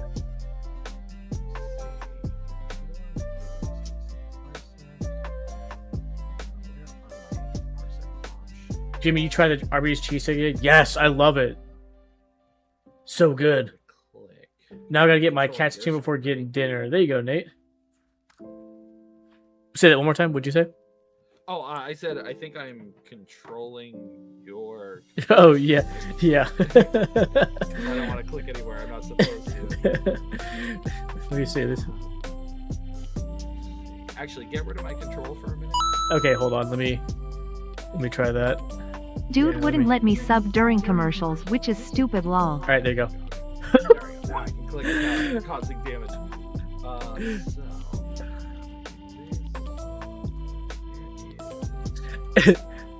Oh, dude, wouldn't let me sub during commercials. So stupid. That's infuriating, Jesse. Oh man. Jim, okay, cool. I'll try it, dude. Arby's is good. I feel like anything is good at Arby's. Okay, sweet. There we go. All right, let's see. I guess we can test. Let me test the second controller. Move your controller around. Nothing at the moment. Okay, press A or something. All right. A. Oh, there you go. Yeah, I heard it. I heard something connect. Move the analog sticks. Nothing. Nothing. Okay, I wonder if is it this one? Try this one. There we go. I have the power. X, Y, L. Triggers right. That. Yeah, looks good. That's like the best time to sub. Anyways, I was saying I'm bummed. I want you to be here, but if your phone dies, it is what it is. Okay. Cool. All right, then let's. Let me pause the music. There we go. All right, let's boot her up. Hi, Jesse, by the way. Thank you for resubscribing for 6 months on Jimmy Stream. All right, here we go. Mario Kart Wii Deluxe Blue Edition. There's like blue, green, and red. Yeah. I guess they all sort of have some different stuff. Mm-hmm. Achievements are not supported. What's the point? I know. All right, let's see. Okay, press A. A. There we go. Gamin. Good, good. It's recognizing stuff. So this is the Wii version of the game. Yes. They added a bunch of stuff. Yeah. I'm gonna go basic AF Mario. Basic build. All right, we do same team or separate teams? Whatever you feel. Is it tough if we are separate? Some of them are pretty insane. Mm-hmm. Let's just do team red, team blue. Let's just do separate. Try it out. I did the cat. All right. There we go.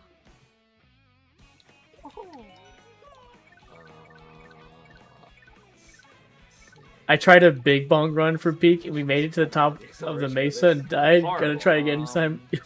Bing bong run. Wait, what's a bing bong run? You know what? Jesse's saying she did a bing bong run in peak. What is that, Jesse? Bing bong. That's when there's a little talking guy that you can like pull and he'll talk to you and say things. So if you keep him with you the whole run, you'll get an achievement. Wow. Bing bong. Okay,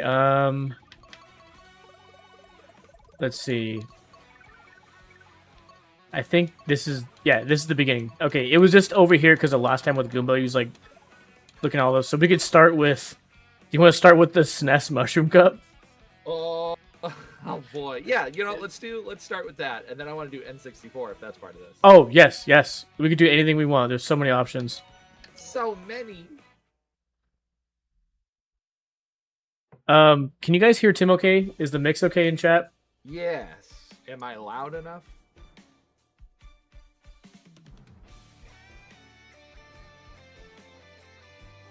Alright, so here's where we're gonna, I guess, test out the latency. He's a bit quiet. Okay, hold on. Let me I don't even know how to drive in this. Trigger? Not trigger. I think it's That's yeah, why I'm so sorry. Wait, here. I'm free. Alright, let's try it. I think we're both broken. Yeah, let's catch up to these noobs. Alright, let's see. So I'll figure out the buttons. What is drift? Not that button. Okay, chat, how is Tim now? I did raise it. It's a me, Timio. I can raise it more. Look at these baby Peach, dead, baby Mario. Okay, Mike says more. Okay, after the race, I'll click off. Can you pause? Oh, duh.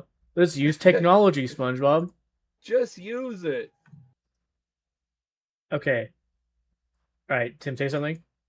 Hello, it's me. Okay, how's that sound, chat? Hello. I bumped you up to 150% in Discord. Wow. I'm gonna go mess with your stream title, dude. You have full permission, Jesse. Absolutely. Oh, you should have told me. Yeah. Oh, sorry. It's fine. I forget. I'm not the only one playing here. There's another human. I'm Speed. Have you ever had a red shell backwards? Oh. How do you hop in this? Is there hopping in this game? Or is it just a drift? Oh, maybe that's the drift. Is there a drift? There is. Oh, you know what? Yeah, you got to set it to manual, which is so confusing because I remember first playing this game when it came out and going, you can play this game manual now? What they mean is literally just drifting is manual. Gotcha. So if you play automatic, it's like just like playing without drift. But I did notice, I think, that if you do manual, you can't turn like that. So like it makes you like drift to turn more. Like you won't be able to turn as sharp like automatically. Yeah. Gotcha.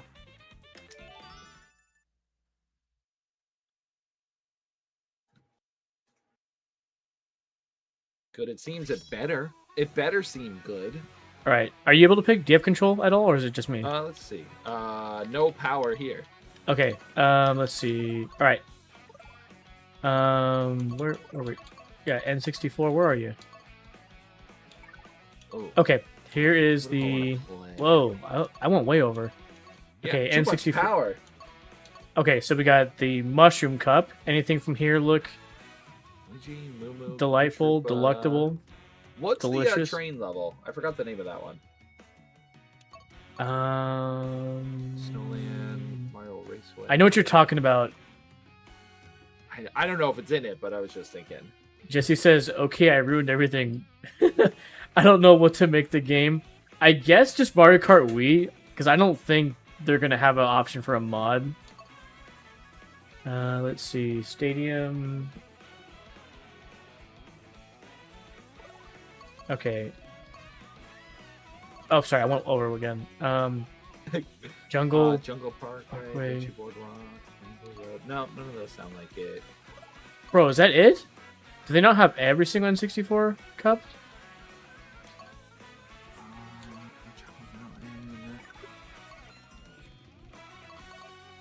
I'm so confused, yeah. Maybe they don't. Yeah, maybe they don't. Do Jungle Parkway then.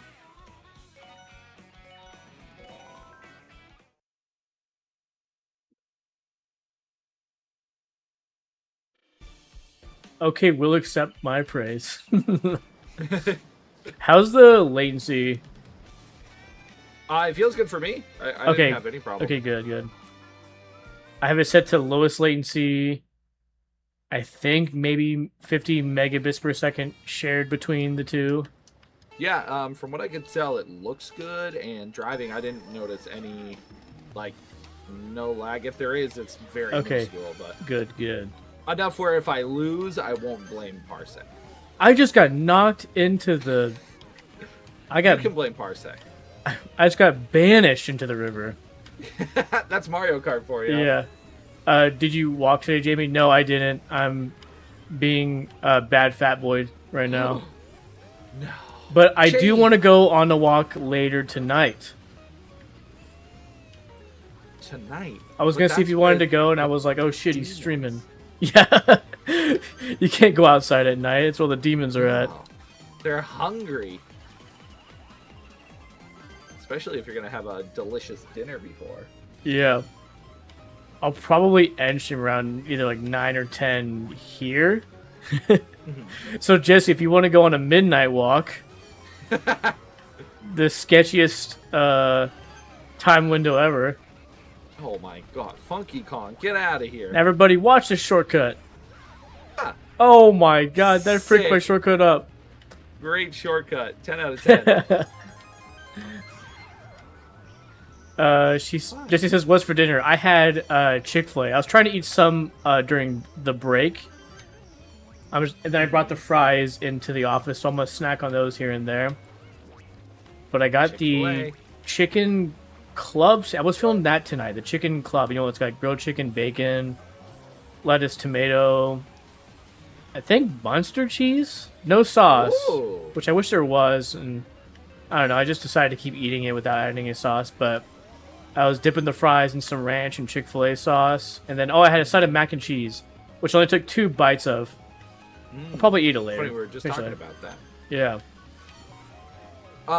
Chick-fil-A is one of those places that has never impressed me. I don't know why. Dude, I have a theory. I have a Go theory. ahead. I wanna hear So, to me, Chick-fil-A used to taste like... Whoa! it. I don't know what happened there. Did you get a freeze? Yeah, it did freeze for a minute, but it's fine now. Chick-fil-A used to taste 10 times better, and I think it's because that's when they were frying, I think, with a different oil. Mm-hmm. It was like... Yo, watch this shortcut. Like, Chick-fil-A tastes mid compared to how it used to taste. Mm-hmm. And, like, it was so good. I used to, cry. I remember trying it for the first time in middle school. I cried. I was like, "What is this?" I was like, "This is so good." It's like in tears. That is insane. That's how people talk about Chick-fil-A. That it's Oh yeah, now it's like delicious. No, I will admit, yeah, it's like in the mid-range. Mm-hmm. And I'm sorry, chat, but we're allowed to have hot takes here. We're allowed to have different opinions, and you're allowed to hate me for this. But yeah, I think Chick-fil-A is kind of mid right now. But their old recipe, I don't know if it was because they used to use peanut oil when they were frying the chicken fillets, or even more unhealthy. I think they switched to was it coconut oil or something in recent years? But I think they've tried to make their way towards a healthier sandwich, and in doing that, it's tasted kind of it took the flavor away. Mm-hmm. It lost what made it special. Yeah. Yeah, something's changed. And I've had other people say the same thing. We had a conversation about it, and they go, yeah, almost like the chicken, the breading in the chicken almost used to have more flavor and almost have a sweetness to it. It's hard to describe, but it was amazing. Mm-hmm. Jesse says, hell to the no, I'm a girl. That taser. Wait, just bring the taser, girl. When do we get Jesse a gun? Yeah, that'll help. Yeah. That's right, the demons. You can't shoot demons. It just goes right through them. After I played Peak, I had Little Caesars and did a bunch of chores. Dude, I like Little Caesars. Tim, are you a Caesars fan or do you hate it? Am I wait? What? Little Caesars fan? Is that what we're talking Yes, about? yes. Yes, I like Little Caesars. Look at these models. Yeah, it's been a while since I've had Little Caesars, but when I have it, I'm always like, man, this rules. This place is good. Yeah, Little Caesars pretty high on the list. Pretty high on the list for cheap pizza. Yes. They have a I don't know if they're still doing it, but it was a limited edition it was limited edition, like,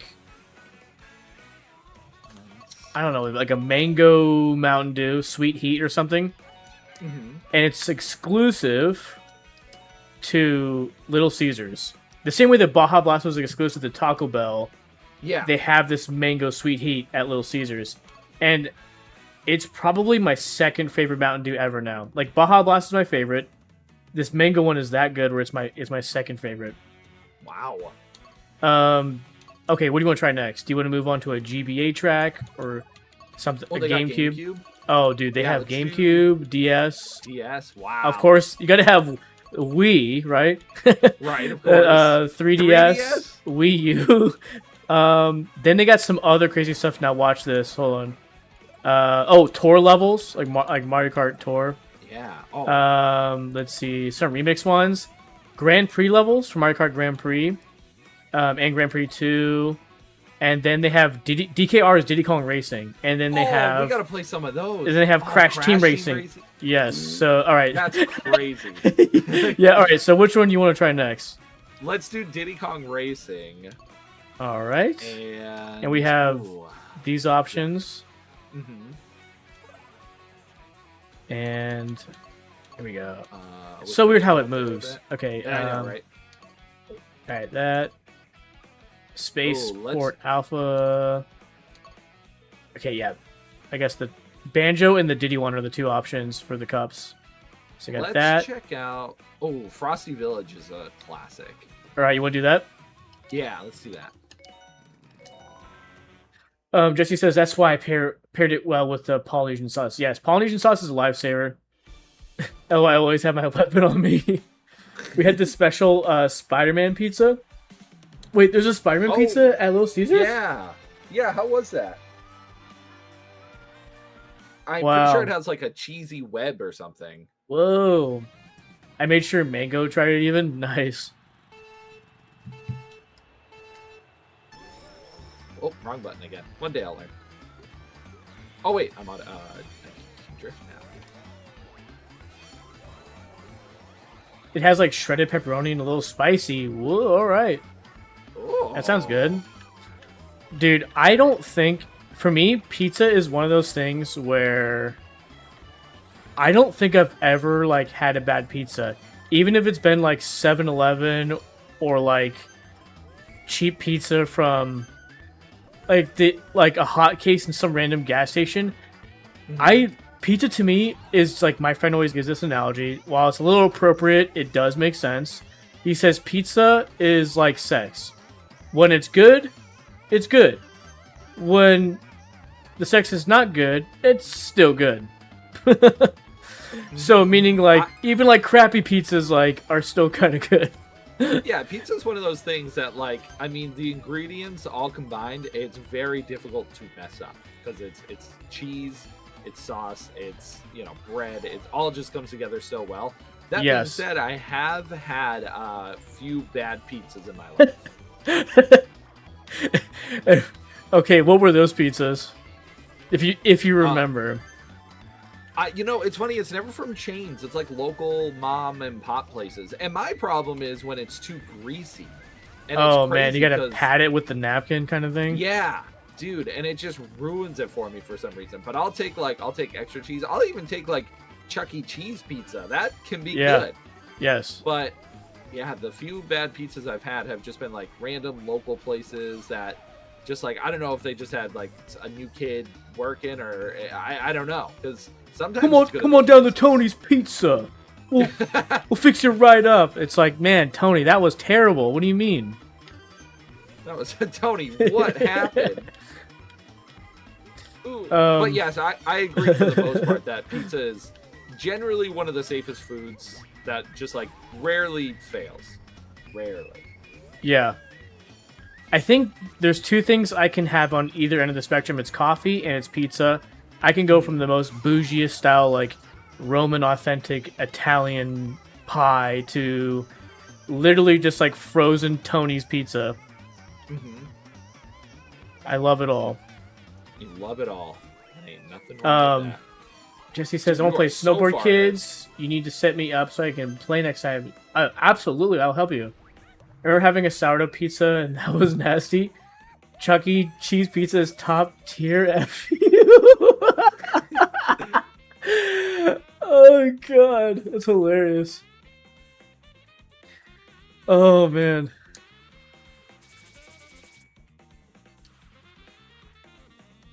This is gonna be a probably unhinged opinion, but I actually love Shakey's pizza.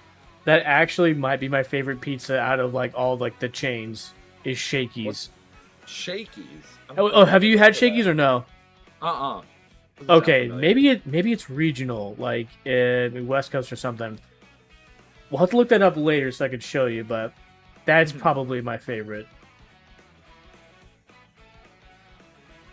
All right, do you want to do another Diddy Kong Racing track? Do you want to move on to Crash Team Racing? Yeah, let's do a Crash one now. Okay, which of the Crash Team Racing sounds good to you?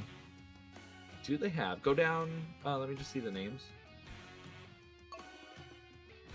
Go Ruse Tubes. Ooh, Ruse Tubes. I haven't had it. Jesse the Spammer. What's up, sister? Ruse Tubes. Ruse Tubes. We're gonna tie up Ruse Tubes so she can't get pregnant anymore. We're gonna tie her tubes. Poor Ripperoo. Well, they have the fish. That's funny. Oh my gosh, yeah, it's a cheap. I don't know what's going on. Sinister, thanks for the follow. Appreciate it. How you doing, Sinister?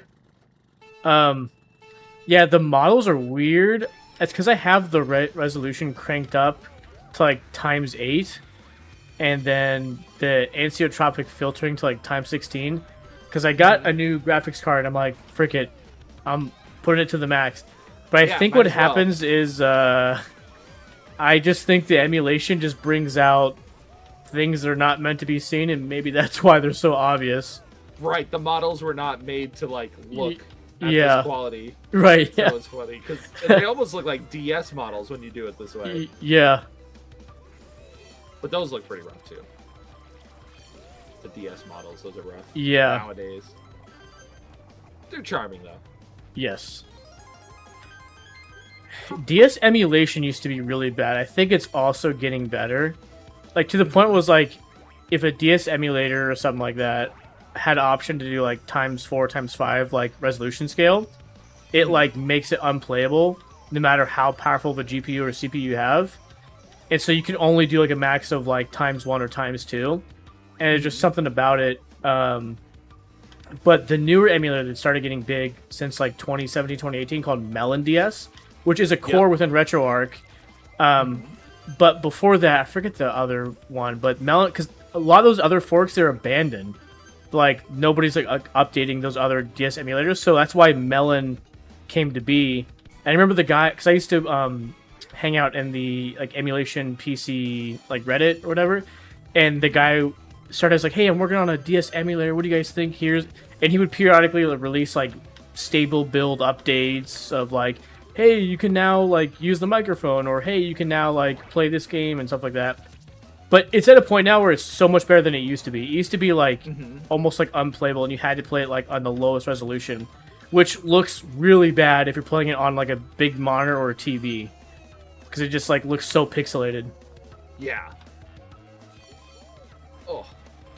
Yeah, DS emulation, 3DS is doing so good. Like yes. They well, I don't know what they're doing anymore, but Citra is just like, it's awesome. It's so cool. Yeah, I actually get this. So I played through Paper Mario Sticker Star via 3DS the first time. Not even on the actual original 3DS hardware. like Allie did. She played the game through on it, and I was like while she was playing it, I was like, you know what? I kind of want to play the game. Let me see if I can works via emulation. And so like I didn't even like play the game actually how it was intended to be played. I played it like emulation, but in 2018 it was running so well at the time. And what's so cool now is that you can like divide up the windows. So if you have like a multiple monitor thing, so you can actually, or like an over-under monitor setup, you can actually play like the 3DS like that, where you like literally can have the lower screen dedicated to the lower monitor, and then like the top screen to the top monitor. Like you can do really cool things like that now with the 3DS emulation. Yeah. Let me catch up with chat. Jesse, I'm not going to jail. I'm a chatty bitch, bro. I love that sound. I'm sitting at my desk not working out. Thanks, Jamie. You can wait. You can work out in the office. Let's do some jumping jacks, some squats, some burpees. Run in place. Hey, you could bring the treadmill up to the office. What about that, eh?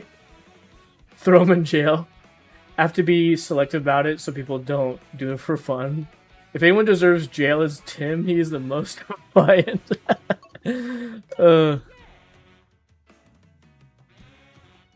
I am a nice person. That's all I'd say. Tim's sins are paid for. I have taken my time in jail, and I want to be free. That's several flights upstairs. Yeah. What are there more than Crash? Let me see. Crash? Oh yeah, there looks like there's another one. There's another thing here. Those options, dude. There's a lot of Crash Team Racing ones. Holy moly! There are a lot of maps. So okay, where did we leave off? More Crash Team Racing. Okay, now we're getting into like. Rabbit hole? Are they custom? It might be. Did you want? Okay, the rabbit hole. Tim called me a dictator publicly. That's like insulting the queen, like from Game of Thrones. What is this map, dude? The rabbit hole. I was gonna say it's Kingdom Hearts. Oh, it's I'm blanking. Alice in Wonderland. Yeah. I feel like this is a Jesse's Floating Castle level right here. I wonder what it's based off of though. If there's like a Disney racing game where it's custom. Oh right. I assume it's custom because it has a lot of Mario assets in it. Ooh. Right. Why did I pick Funky? He's fat. Funky is always every time you see people doing these like crazy exploit glitches on like YouTube videos, it's always Funky Kong on a motorcycle. It's like it truly is. He has just some crazy tech. Ooh, I didn't put him on a motorcycle though. Chump change. Kabooey!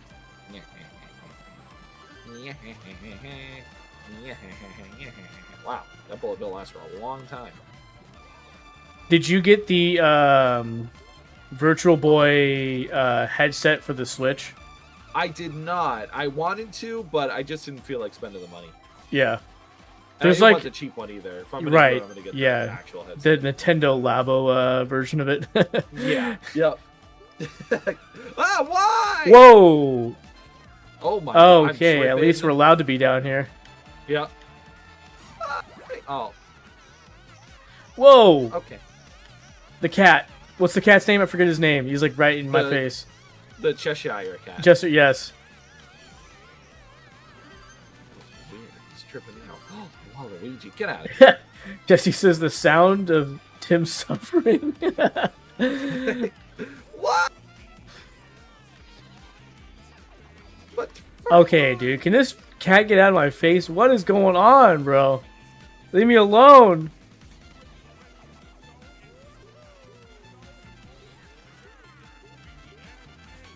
Whoa. Oh, no. I like the hills in this level. Yeah, I sort of wish... Well, we can go left or right. I'm going right. I sort of wish... For Nintendo Switch Online for the Virtual Boy, like they had an option to like not play it with the headset, like like you would if you played like the emulator on the PC, like which is what I was doing when I was playing Mario Clash and the Wario Land on the Virtual Boy. It's like Yeah. the headset should be, in my opinion, should be like an option, like a bonus. Like if you want the authentic experience, play it that way. Yep. If not, just a controller on the screen will do. Because it's possible. I mean, if some random devs on their spare time can make the emulation work, you know, they come up on a screen without the headset, Nintendo definitely can. For sure. It's so stupid that they like have software to detect that you don't have the headset, and it's like, you just don't get to play it. It's really dumb because they had to put in the extra effort to make it not work, which is so dumb. Like, yeah. We're going to go out our way to make it not work. Right. They're like, well, we could just send it out as is. Emulators ready, we're all good. But let's make sure they spend, how much was the headset? $100? Yeah, it's I think, yeah. up there. Yeah, so, I mean, I get it, but, like, if you're going to make it $100 and then not allow people to use the app, then, like, why even do it? Absolutely. Like, make the app a download with the headset. Like, make the headset purchase have the download with it. But, you know, that's the digital future we're going towards. Yeah. With these companies, so.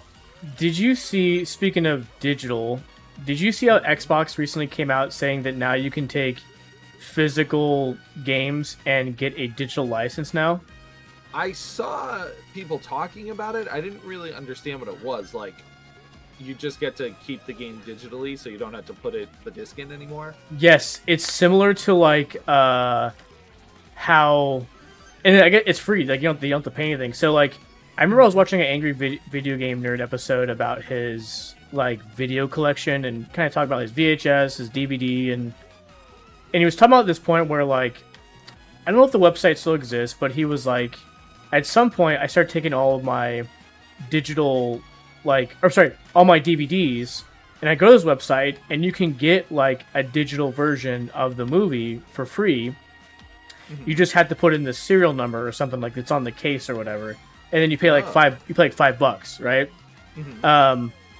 And so then you forever have like a digital version of it. So if you set it up like on your own like Plex or something, I don't know, whatever, like your own like interface and whatever system, it would work that way. And so he said he's done it a lot with a lot of movies and stuff, shows as well. And so it reminds you kind of like that, except you don't have to pay for it. You literally just, if you own a physical copy, you put it in your system, and then you now have a digital version of it on your console. I don't know if it like how it works when you play it. Like it's forever like stored, and if you delete it, maybe you have to reinstall it with the disc.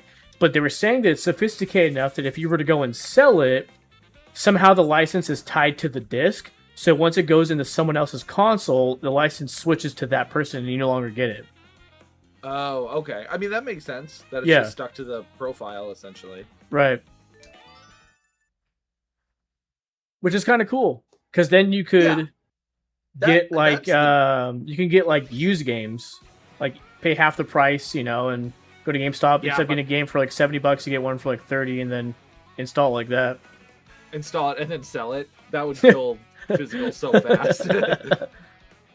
Because you couldn't trust anybody. Like, everybody would do that. Or rental. I mean, good thing rentals aren't around anymore. But that's what happened a lot with VHS and stuff. Like, people would tape it at home and then return it, and then they'd have their copy. Right. Oh, yeah. I wonder if there's, like, something in place at GameStop. If that actually follows through, I actually wonder... Okay, where's that at? What am I looking at? Oh, wait, down here. Yeah. Sonic. Because it's Sonic Adventure. Yes. Anyways, continue. Sorry. Yeah, just like, we're all mad here on that level. Exactly. We're all mad here. But yeah, I wonder if GameStop can put sort of protection in place for that exact reason, right? Because you could take it home, install it, get the digital, and just go, yeah, I'll just make sure to never delete it, right? And then sell it back to GameStop. I wonder if like GameStop could have something in place where, I don't know, like it's tied to you. They have some sort of way of pulling a record and like verifying it to you. So if you try to sell it back, it's like, oh, no, we already sold it to you. You can't sell it back. I guess the way to do it would be it only works once. So if you buy it new, you can do it with your original copy. If you buy it used, you can't do it. Right.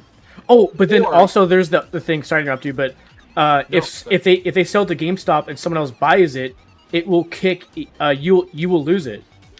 That's because someone else. Someone has, yeah. So once someone else, so I mean, I guess you would make a buck for a second, but then like you'd lose the game as soon as they sell to somebody else, and then they install it and create a digital copy. Yeah, it'll remove it from your console. Not to. Right. True. Yeah. I'm sorry. What were you gonna say though? I cut you off. No. That was pretty much it. That was the okay. Oh. Twinkle Circuit. I love this map. I love this race. Uh-oh. It might be a boomer take, but I think the Sonic Adventure games are the best Sonic games ever. Oh, that's not a boomer take. That's just fact. That's like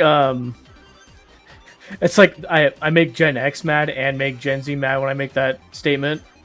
Gen X is like, no, the 16-bit Sonics are the best, and Gen Z is like, no, like Sonic Colors era, that's the best. Everyone's got their favorites, but as someone who has officially played and beaten every Sonic game ever, Sonic Adventure is the best. Yes. Sonic Adventure. The real authority speaking. the guy to play like every Sonic game. You lose. I said good day, sir. Good day, sir. Oh no. Jesse, so are you working out in the office? You can do some like dancing movement stuff so you can watch the stream? Or are you going to skip out on working out? Or are you going to do it later? I'm still going to do a walk later. Yeah. Do you have a walking pad or anything, or do you just walk outside? I don't, but Allie wants to get a walking pad. And it'd be kind of cool. They're great. That's what I use, and it's just like I can play a game for an hour or watch a show and like, get a couple miles in. Yeah. Nice. But I mean, that's what beats walking outside. You definitely will burn more calories and get fresh air, and definitely a lot more benefits to it. But I know myself, and I can't motivate myself to go walk outside. How much I walk on the walking pad, because I'm like, I get to play a game, killing two birds with one stone. I'm sure it might be better on your joints too on the walking pad. Yeah, true. Ooh. I have one that incline, so you can do an incline walk. Ooh, dude, that's so cool. More. Yeah, it's absolutely. Cool. Only, I think it was like $170 or something. Nice. They're not too bad at all. And I definitely, I need one that's like pretty wide too, because I just have big feet. Yeah. So a smaller one didn't work as well, so I got one that was a little wider. Jesse says, I'm not sure because I like to have music, so I might put music in one ear and you in the other. It's not as fun as going outside, but it's like a better workout. Tim is quiet again. Tim, are you quiet? What am I doing? Was I talking quiet? I mean, I did just stream for a while, so I'm probably not as loud as when I am on stream. I'm resting my voice. How does you sound now, Jesse? Welcome to Stinkle Park. Nate says, I'm heading to Denny's, dude. Yo, Denny's! What are you going to get, Nate?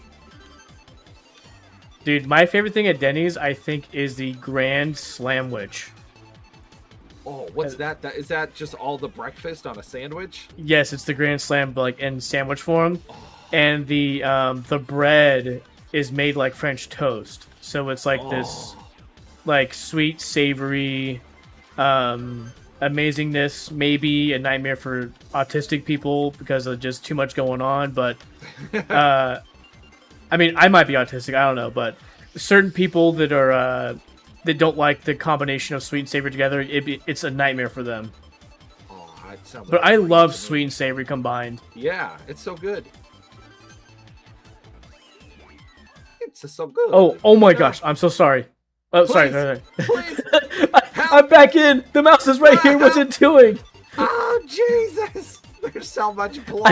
I forgot there's another human being here. It's oh my God! It's like when you take a child with you, you can't forget that there's a child in the back seat. You got to bring the child into the store. Oh man! Everything just started glitching. Like, no! I'm going off screen to make you louder. Hold on. Okay. Bum, bum, bum, bum, bum. Wait, hold on. The title. Wait, I need to see what she's talking about. Let me see the title. Mario Kart Wii with special guest, Collection Revolution, another human. Amazing. Okay. Let's see. I think I'm gonna get the everyday value slam. Nice. Okay, here's an odd question. Are we really going through 4 races that quick? No, we're only doing 2. I saw it was set to 2. Oh, shiza. I didn't realize that. I'm sorry. I'm No, like that's okay. picking all the... It was your stream, so... Okay, how do we change it? Is there... the Do you change it here? Which menu do we change it? Okay. Is there...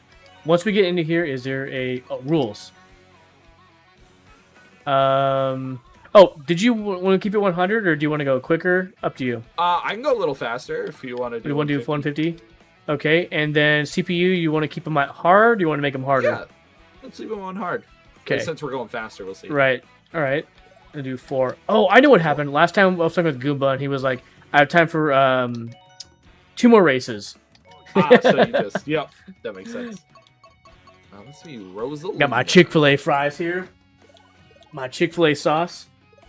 Oh man, hopefully don't get too cold. Chick-fil-A sauce. Chick-fil-A sauce.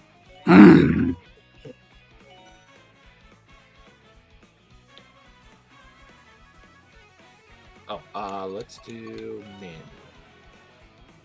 I'm eating fries while Jesse's working out. Mmm. Wow, that's torture, actually.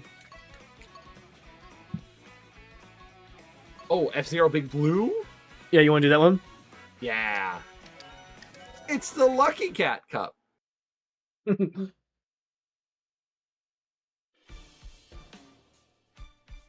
Oh, yeah, this one sucks. Wait, we put this one with Goomba. Get ready. No!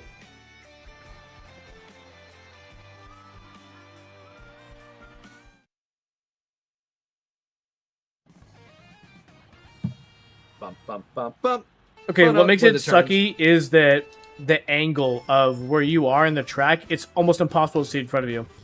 Oh, and we're going fast. Yes. Holy. There's no way to zoom out the camera, huh? I guess not.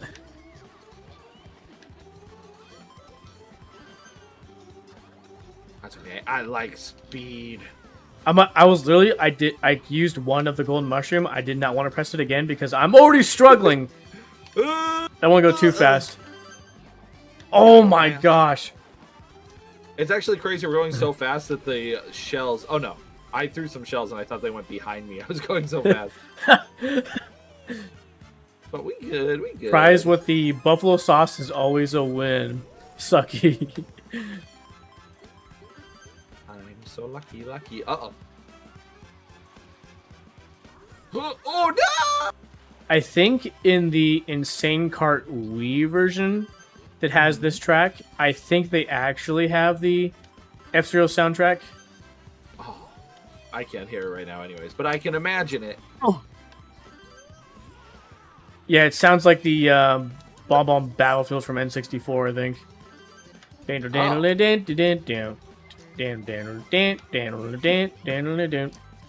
That's funny for this because that doesn't match for this level at all. It absolutely does not, yeah.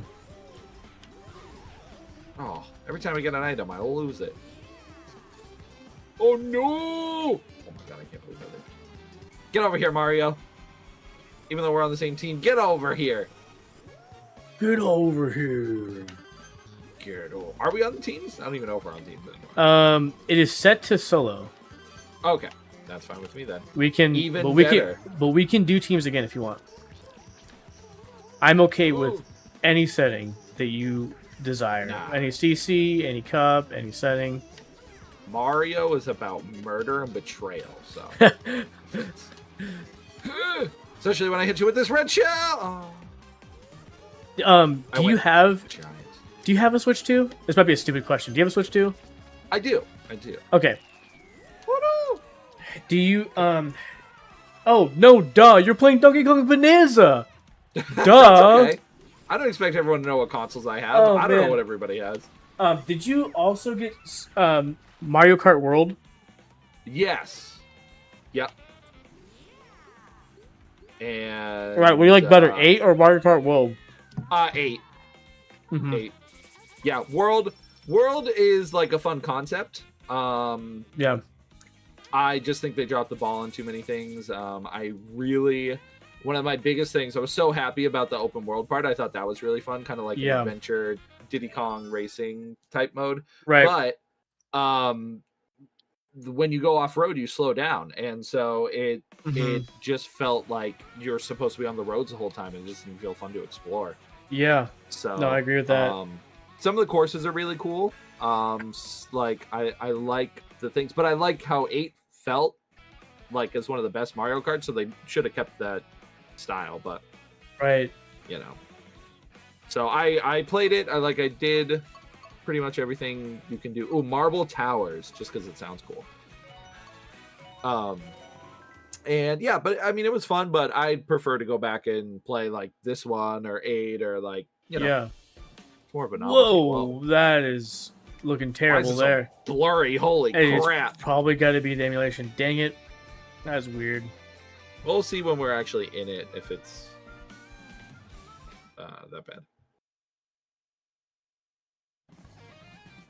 Yeah, I wish there was a little bit more to do in the open world aspect of it. It seemed a little, I don't know if stunted, restricted, or almost like a beta testing. Like the missions were kind of cool, the coins were kind of cool. Yeah. I wish it was way more in depth, and maybe that wasn't their intention because they're literally just trying out for the first time ever a Mario Kart open world. So I don't know. Who knows? Maybe they'll implement it again and make it like actually really good. But because it kind of reminded me, what I mean, like it was kind of like stunted or something. It reminded me of like Sonic Jam, like the open world concept where it's like, oh yeah, it's almost just like, yeah, it's like almost like you're just like testing the technology. It's like, right, they're like, check out all these cool things we could do. Yeah. So yeah, it reminded me like Sonic Jam where it's like, you know, get all the coins like and see how fast you can get it, and it's like that's about it. That's about all you can do in Sonic Jam, the open world part of it. Yeah.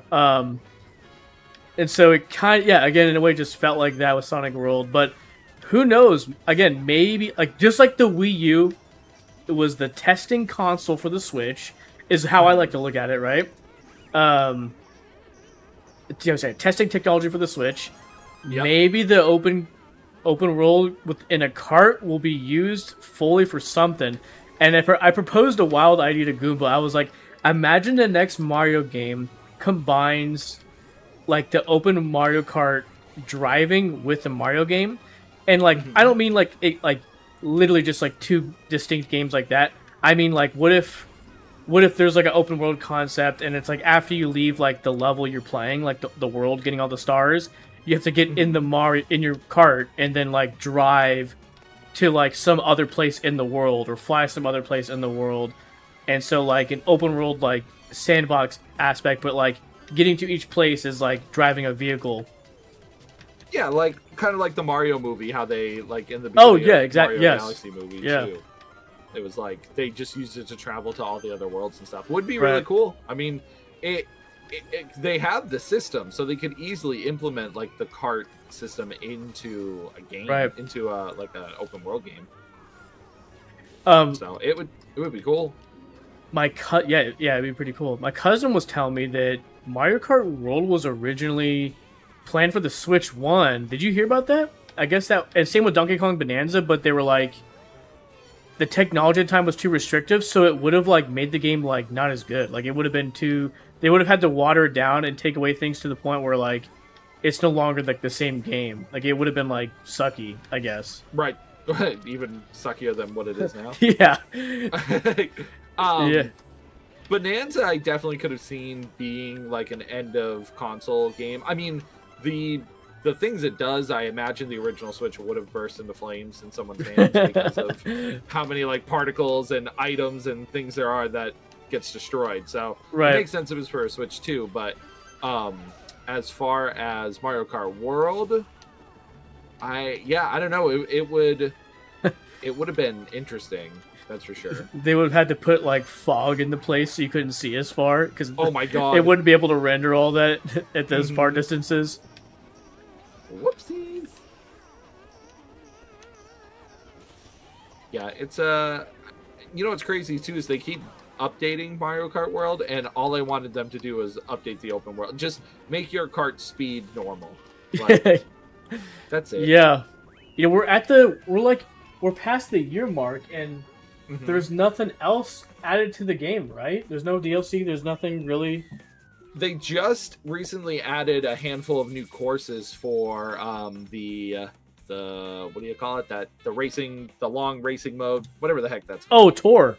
Okay. Tour, yeah. So they added a couple new tours. I don't know. I don't think it's new. It's just like different routes. So it's areas that you can explore normally, but they're just new routes.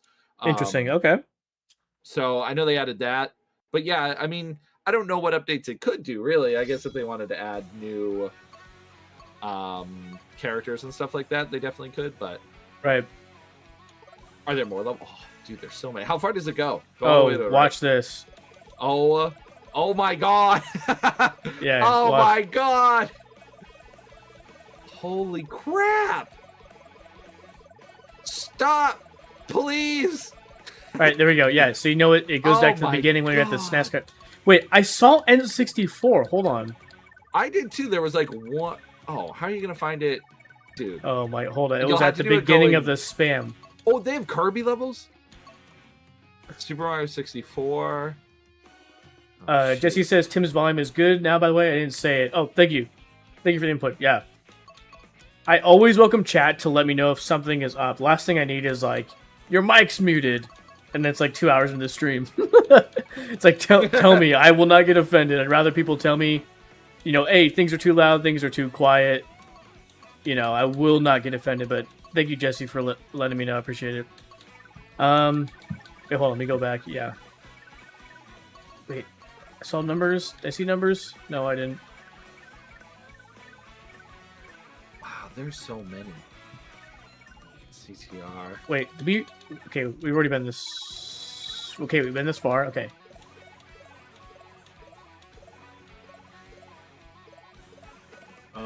Let's see.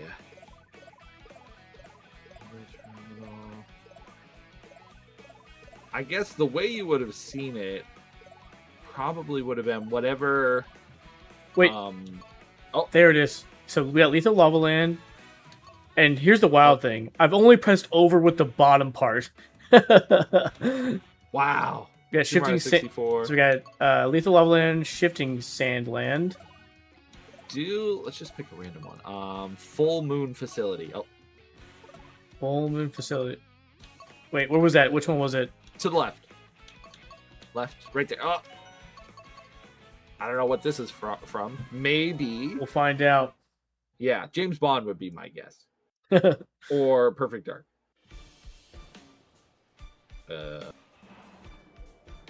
Nope. Yeah, who knows what game this goes to? Could be anything.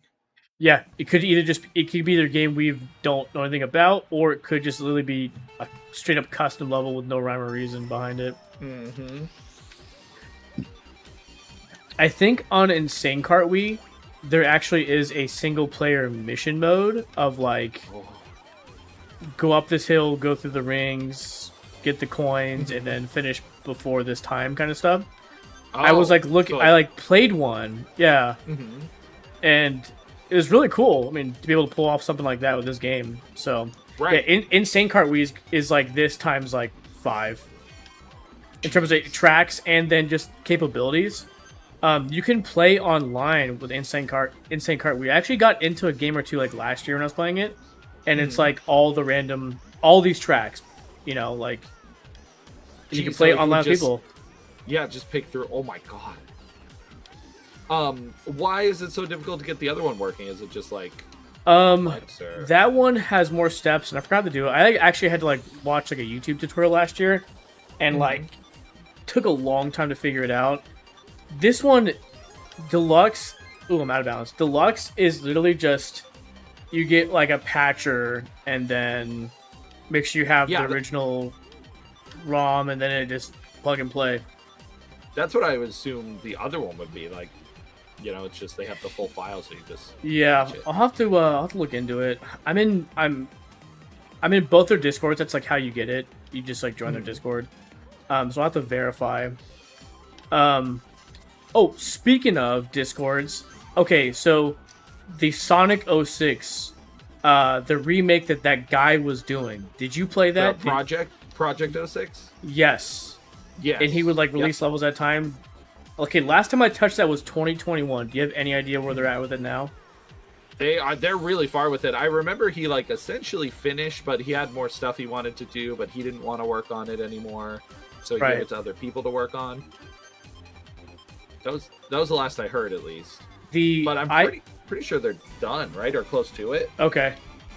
The idea of a game like that being so horribly glitched out and then it not being patched is like insane to me, because even at the time, like, it was more than capable of like being updated with like patches to correct things like other games were doing at the time. Yeah. So like the excuse of like, well, the Xbox 360 technology just wasn't there. It's like, no, it was, because everybody was getting like updates. And even if you couldn't do it in 06 at the time that it was launched, it's like years later they could have like retroactively went back like once the technology did exist to do it. It's like using that argument, and they could have done it that way, because clearly everything was getting updates. Things had to get updates. So like for them to not go back and do that, it's just like, it's so stupid. Why? Why not? No, the updates that thing needed, I don't know if that would have worked in just a standard update. I don't know if I've ever seen a game fundamentally change in that era from an update. Because they would have had to go in and like change systems. They would have had like, I don't know if an update was capable of doing that. Have to do the old school way, like re-release a game with some fixes. Like that's what I was saying, like a greatest hits version, and they're like, here you go. Yeah, wasn't that like there was a second Super Mario 64 in Japan that had like, it was like re-released with like some updates or something like that, if I'm not mistaken? Yep. It was just some like changes or glitches that they fixed.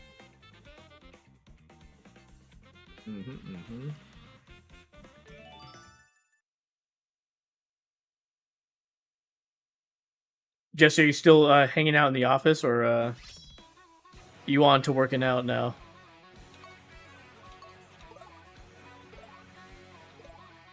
SMS Pianta Village. Oh, like Subaru Sunshine? Subaru Sunshine? Let's try that out. Yeah.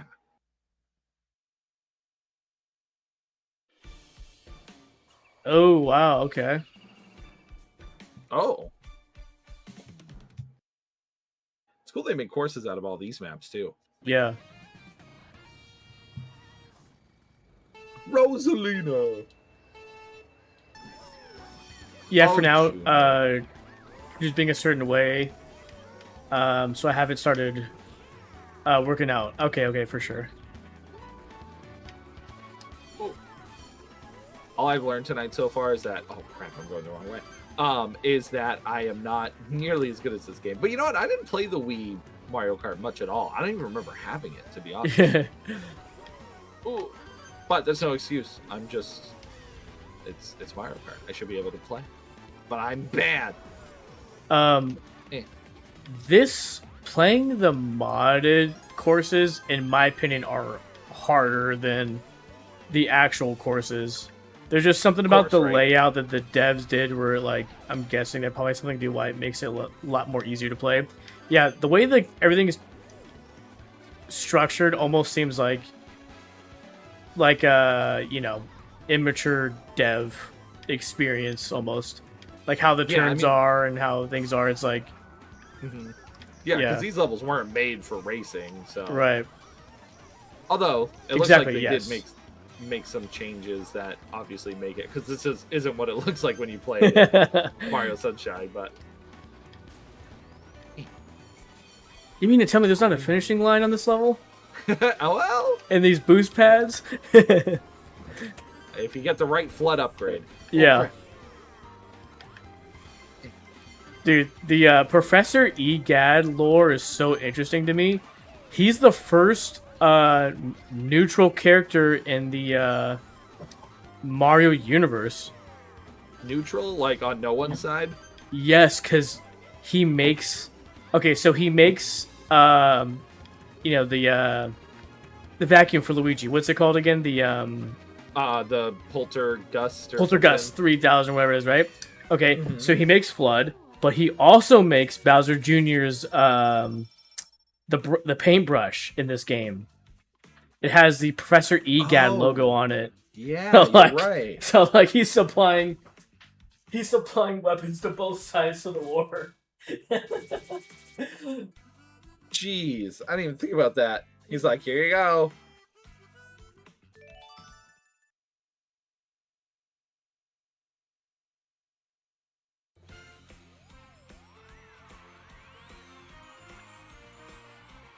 Oh, winner!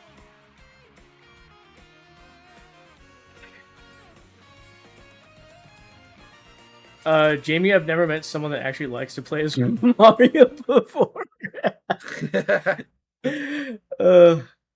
I think it depends on the game. Yeah, I'm just being a basic bitch right now.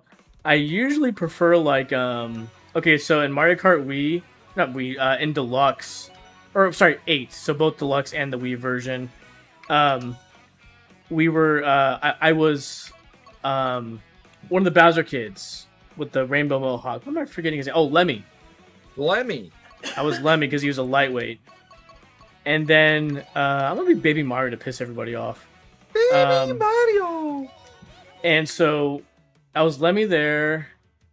What have I been for Mario Kart World? Oh, I was the Bat. Swoop. I was Swoop for Mario Kart World, yeah. And then Mario Kart Wii, I think I was Toad.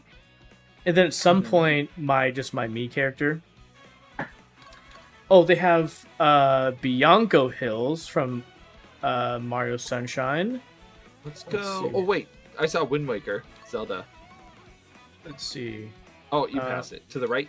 Right there at the bottom. Bro, what the fuck? What is this? I was trying to airdrop myself some pictures and that comes up. Bro. No. Jesse's like trying to sound obscure now. Yeah, like, oh, have you heard of was it Lemmy Bowser's son? And then Mario Kart World, I was, what's the bat? Oh, Swoop, like that. Swoop. Trying to be like, oh, you never heard of him, so like, I'm so against the grain. Just Baby Mario's the right fit, yes, because getting beat by Baby Mario and like a stroller is the most infuriating thing ever. Oh no! Oh, I'm definitely gonna lose. I hit the wall. Ah! What's that? Baby! Oh no, the turn! Ah! Jesse has like some of the most hilarious like humor I've like heard, and I like get her. I get her humor. Understand. It's like hilarious, yeah. Ooh, I can't say anything good about my enemy. She's my enemy for the next until tomorrow, until 12. Wait, are you actually in the baby dungeon right now? I don't know actually. Oh, okay. Probably. She just likes to throw me in for fun now. I don't even have to commit a crime. She's like dungeon, jail. Like okay. Look at me the wrong way. I associate Baby Mario crying with you. Oh yes, Baby Mario crying. Yeah, with on Yoshi's what was it, Yoshi's Island? Every time you like, yeah. Oh my god, everyone just Yeah, dude. me at the end. End of the game was just Baby Mario crying core. Like, it was Baby Mario crying simulator by the end of Yoshi's Island. That's like all it was. My ego. She says that's not even true. You always do a crime. Me? I don't do nothing. Simply existing is a sin and a crime. I guess so. In this world. What else do we got? Let's see. Cruel Angel's Thesis. Hold on. What is that? Any idea what that is? Yeah, Neon Genesis Evangelion. It's okay. If it's like the end of the like series, it's gonna be like a Red Death world. Oh, we're just in Nerve. Oh, that's funny. Yeah, you're just okay. So for someone who like is a baby anime watcher, so like here's the extent of my anime I've seen. Right, Dragon Ball, the whole Dragon Ball franchise, right? Z, Ball, Super, K, whatever. Pokemon, just like the first season, if you consider that, and like here and there of the Orange Islands, like a little bit of it, and here and there of Gundam Wing back in the day when Cartoon Network used to show it, and that's about it. Oh, and I've seen like Sailor Moon.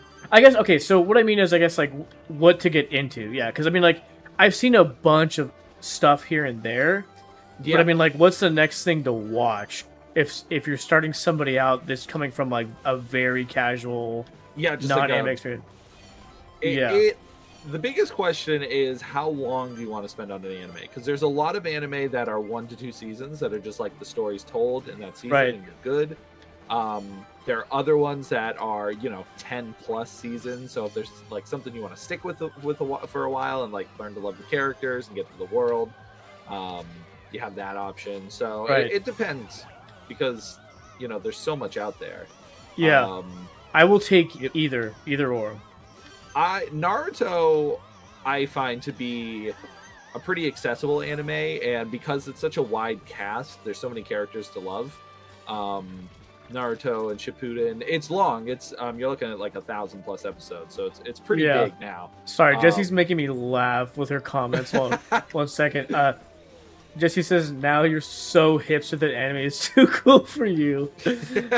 I'm sorry, Tim, to interrupt you. I had to. No. I started laughing. Totally fine. I'm just kind of talking out loud because I'm trying to think like what is like the quintessential anime that's a good one that's like easy to go in. I don't know. Demon Slayer is really cool because it tells a very mature, intense story. And that one's not too bad. That one has, I think, like 5 seasons, and the last 3 technically seasons are going to be movies.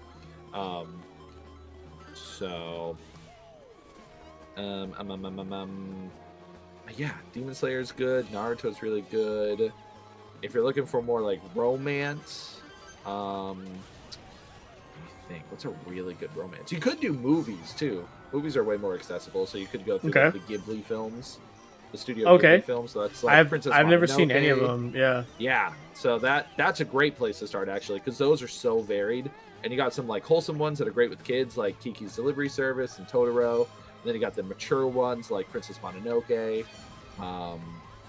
Lupin the Third, if you want something that's like a little spy / thiefy, thievery. But yeah, I'd say the Studio Ghibli movies might be like a great place to kind of figure out what kind of anime you like, because those are all like very Japanese focused, so you can kind of get a feel for the different types, because there's again some action ones. The saddest movie ever is Grave of the Fireflies. If you want to just cry all night, that's a good Get the tissues ready. Oh, from beginning to end. Ooh. Jesse dropped the Discord. Nate says, so putting pineapple on pizza, who's complaining? An emote in game chat. I'm scared. Okay, I will look after I lose in this. Hold on, let me pull over Discord. Let me see what she's talking about. It's fine. I don't want to play anymore anyways. It's fine. It's fine. I was just in the middle of racing. It's fine. Let's see. Where are we? Just in the chat. Let's see. What is that? Where is that emote available in your Discord, Jesse? Stop what you're doing and look at this. It's not good. Wait, where's the in-game chat? Oh, it's just in Discord. To the right, there's the little chat bubble in our. Okay, that chat. Yeah. Suck butt with that thing. Oh man. Is that one you made? How did you get that? Where did you get that one? That's so funny. I love it. I love it.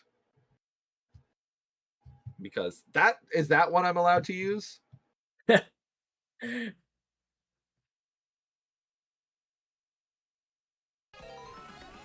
Oh, great. Well, wait, is it over? It's over, right? No. I'm still racing. Okay, you got your thumbs on the A button? Yeah, I'm ready now. All right, let's go. Doesn't matter. Wait, what is wrong with me? Am I glitched out? Oh, you're freaking out. Oh my What god. is going on?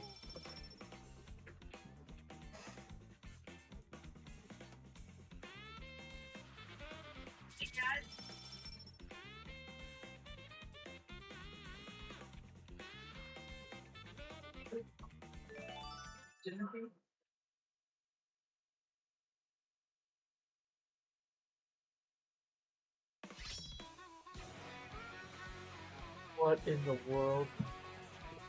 Okay. Insanity happening. Jamie, consider Tim's feelings for once. I keep freaking up. I made the joke. I was like, I don't want to play anyways. And I don't know if you heard it, but let me see.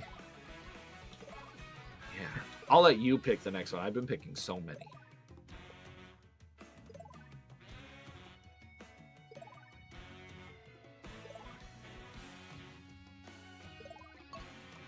There's so many custom maps. It's Holy amazing, moly. actually. Flying battery zone. Why does that sound familiar? That's Sonic. Wait, where'd he go? Flying battery zone. Which I don't know if we've seen it in 3D. I think it's only been in 2D, so it'd be interesting to see. Oh how they wow. make it. Here we go. Oh, it looks pretty cool, actually. Okay. All right. Yeah, this is the one where you have to like hold onto the panels on the side of the ship. I know, obviously in this one, but, or they make you do it. I don't know.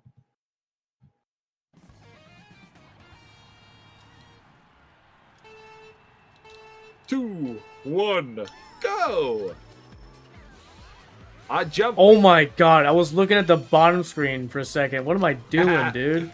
How dumb do you gotta be, man? Holy moly. Mario! I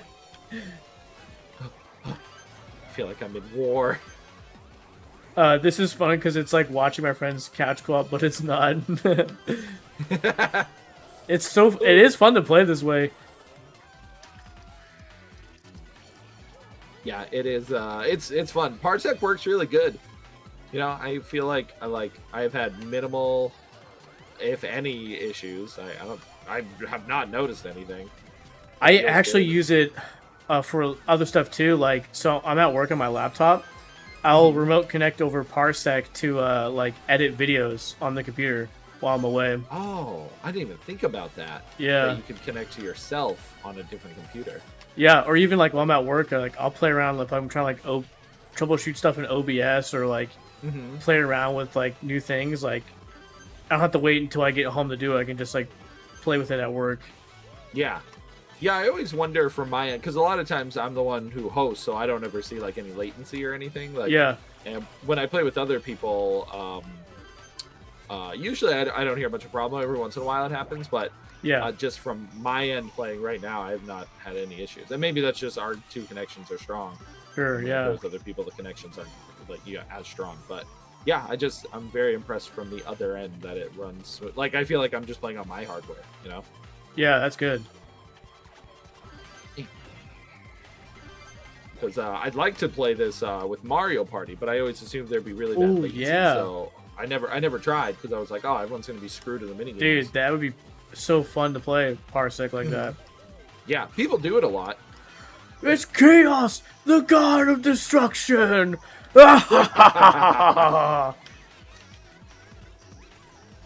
Baby Mario, no, you can't win. You're a baby. I got nothing. Unless you get hit. Oh, wait, a bullet bill. Oh, I hit a trap. It's over. It's over. And then a banana peel. Finish. Oh, and then I got blue shelled in the air. Oh! That was actually a pretty cool track. Yeah. That one's pretty good.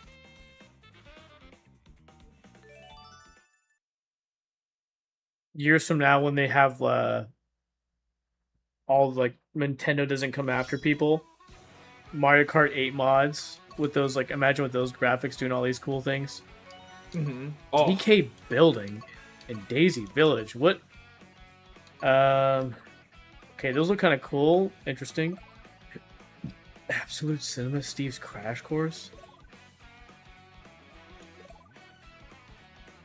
Forgotten Fort.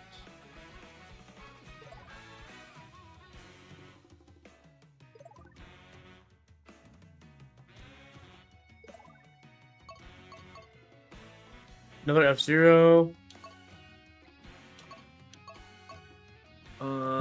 Virtual Night Festival. What's that? Let's see, sorry, let me go back. What's it? Oh, it was to the left. One more. Okay. Virtual Night Festival. Okay, question. When it glitched, just not for you. Yeah. Did you bump into your mouse at all? I didn't touch anything. Nope. Okay, then it's just a glitch for no rhyme or reason. Oh wait, this is the starting place of Mario Galaxy, right? Yeah. Yep. Sure is. I was just curious if those stutters were like, I'm like, dude, is it actually like also using Tim's mouse and like doing the same thing when I go off screen? But I obviously not, because you don't have that access anyways. I don't know why. I don't know why I've been asked. I didn't even think about that. No, it's okay. But I guess it's just the nature of remote playing over the internet. Yeah, it's not gonna be perfect.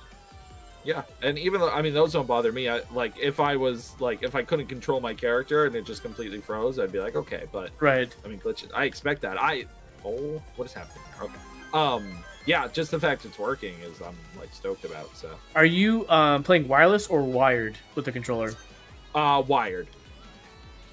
That's probably also helping with the latency, huh? In terms of like input.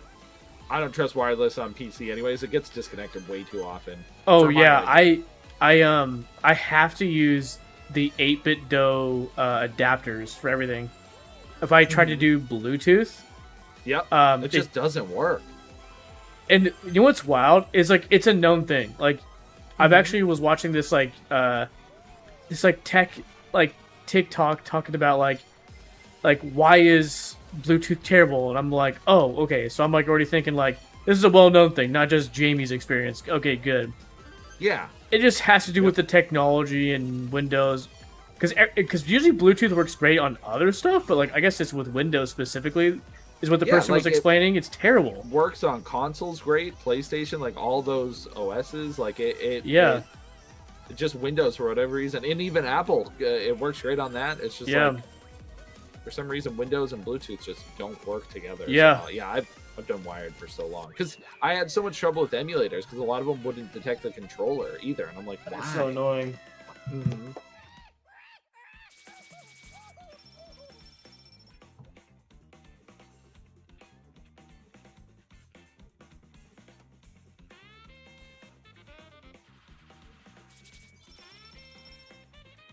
Are you playing on your PlayStation DualSense or a different controller? My Xbox controller. I have an Xbox controller specifically for PC. Nice. I just found it works better, and with the DualSense, it always. This is where it ends. That's funny. With the DualSense, it always detects the mic, the microphone. Oh my god. Or the audio, and I'm like, oh my god. Oh my gosh! Imagine using that as a source, like when streaming. Oh. You're just listening to like you pressing the buttons and be like, yes. All right, this will be my last set of races. Okay. Yeah, I was gonna say it's almost 1 where you're at, right? No, almost 12. Almost 12. Yep. Yeah, that's late. I'm a late night owl, anyways. But a night owl is the word I wanted to say. All right, am I last? Yeah, I'll be Diddy again. The final one. I'll be Babe Lugini. Baby Lugini. Ha ha. Come on down to Lugini's. We'll give you a nice, sweaty, greasy pizza. Mario's in the back with his hairy arms, sweating AC's out, getting all over your pizza, and extra grease. Oh, extra grease. And what about Mario's hairy arms? Is he gonna rub it on the pizza like I like it? Yeah, imagine at the counter. Hey, Luigi, tell him back there. Get a little extra arms in this pizza this time, all right? Tell him rub his arms around a little more. I agree. Do it. Acorn Highlands. What is that evil-looking Rosalina? Yeah, what is this? White Let's Mage do Cup? Absolute Cinema. Absolute. Yeah, who is this diva? And is she even part of the Mario franchise? Oh, yes! Me and Guma played this one. What? Yes, this is wild. All right, here we go. What are the chances?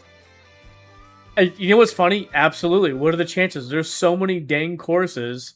It's like, it's almost like we play this. Oh, small world.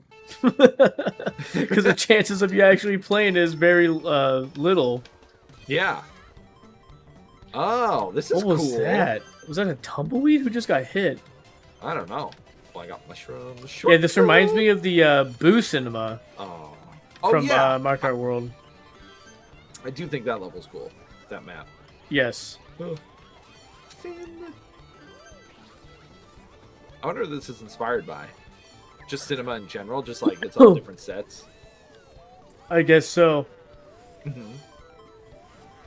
Excuse me, Waddy. Oh no! My head's. It reminded me a little bit of in Witchy World and Banjo-Tooie, the western portion of it on the outside. Oh yeah. I got so many stars because they know I suck. Excuse me, Daisy. Tumbleweed! Have you ever tasted one of these in jail? Have you played through Donkey Kong 64? Yes, unfortunately. I was going to say, without the nostalgia lens, because I'm guessing you probably didn't play it when you were growing up, right? Or did you play it when you were young? Because it came out when I was like in 4th or 5th grade, so I was curious if maybe it was something you went back later and played, or did you play it when it launched?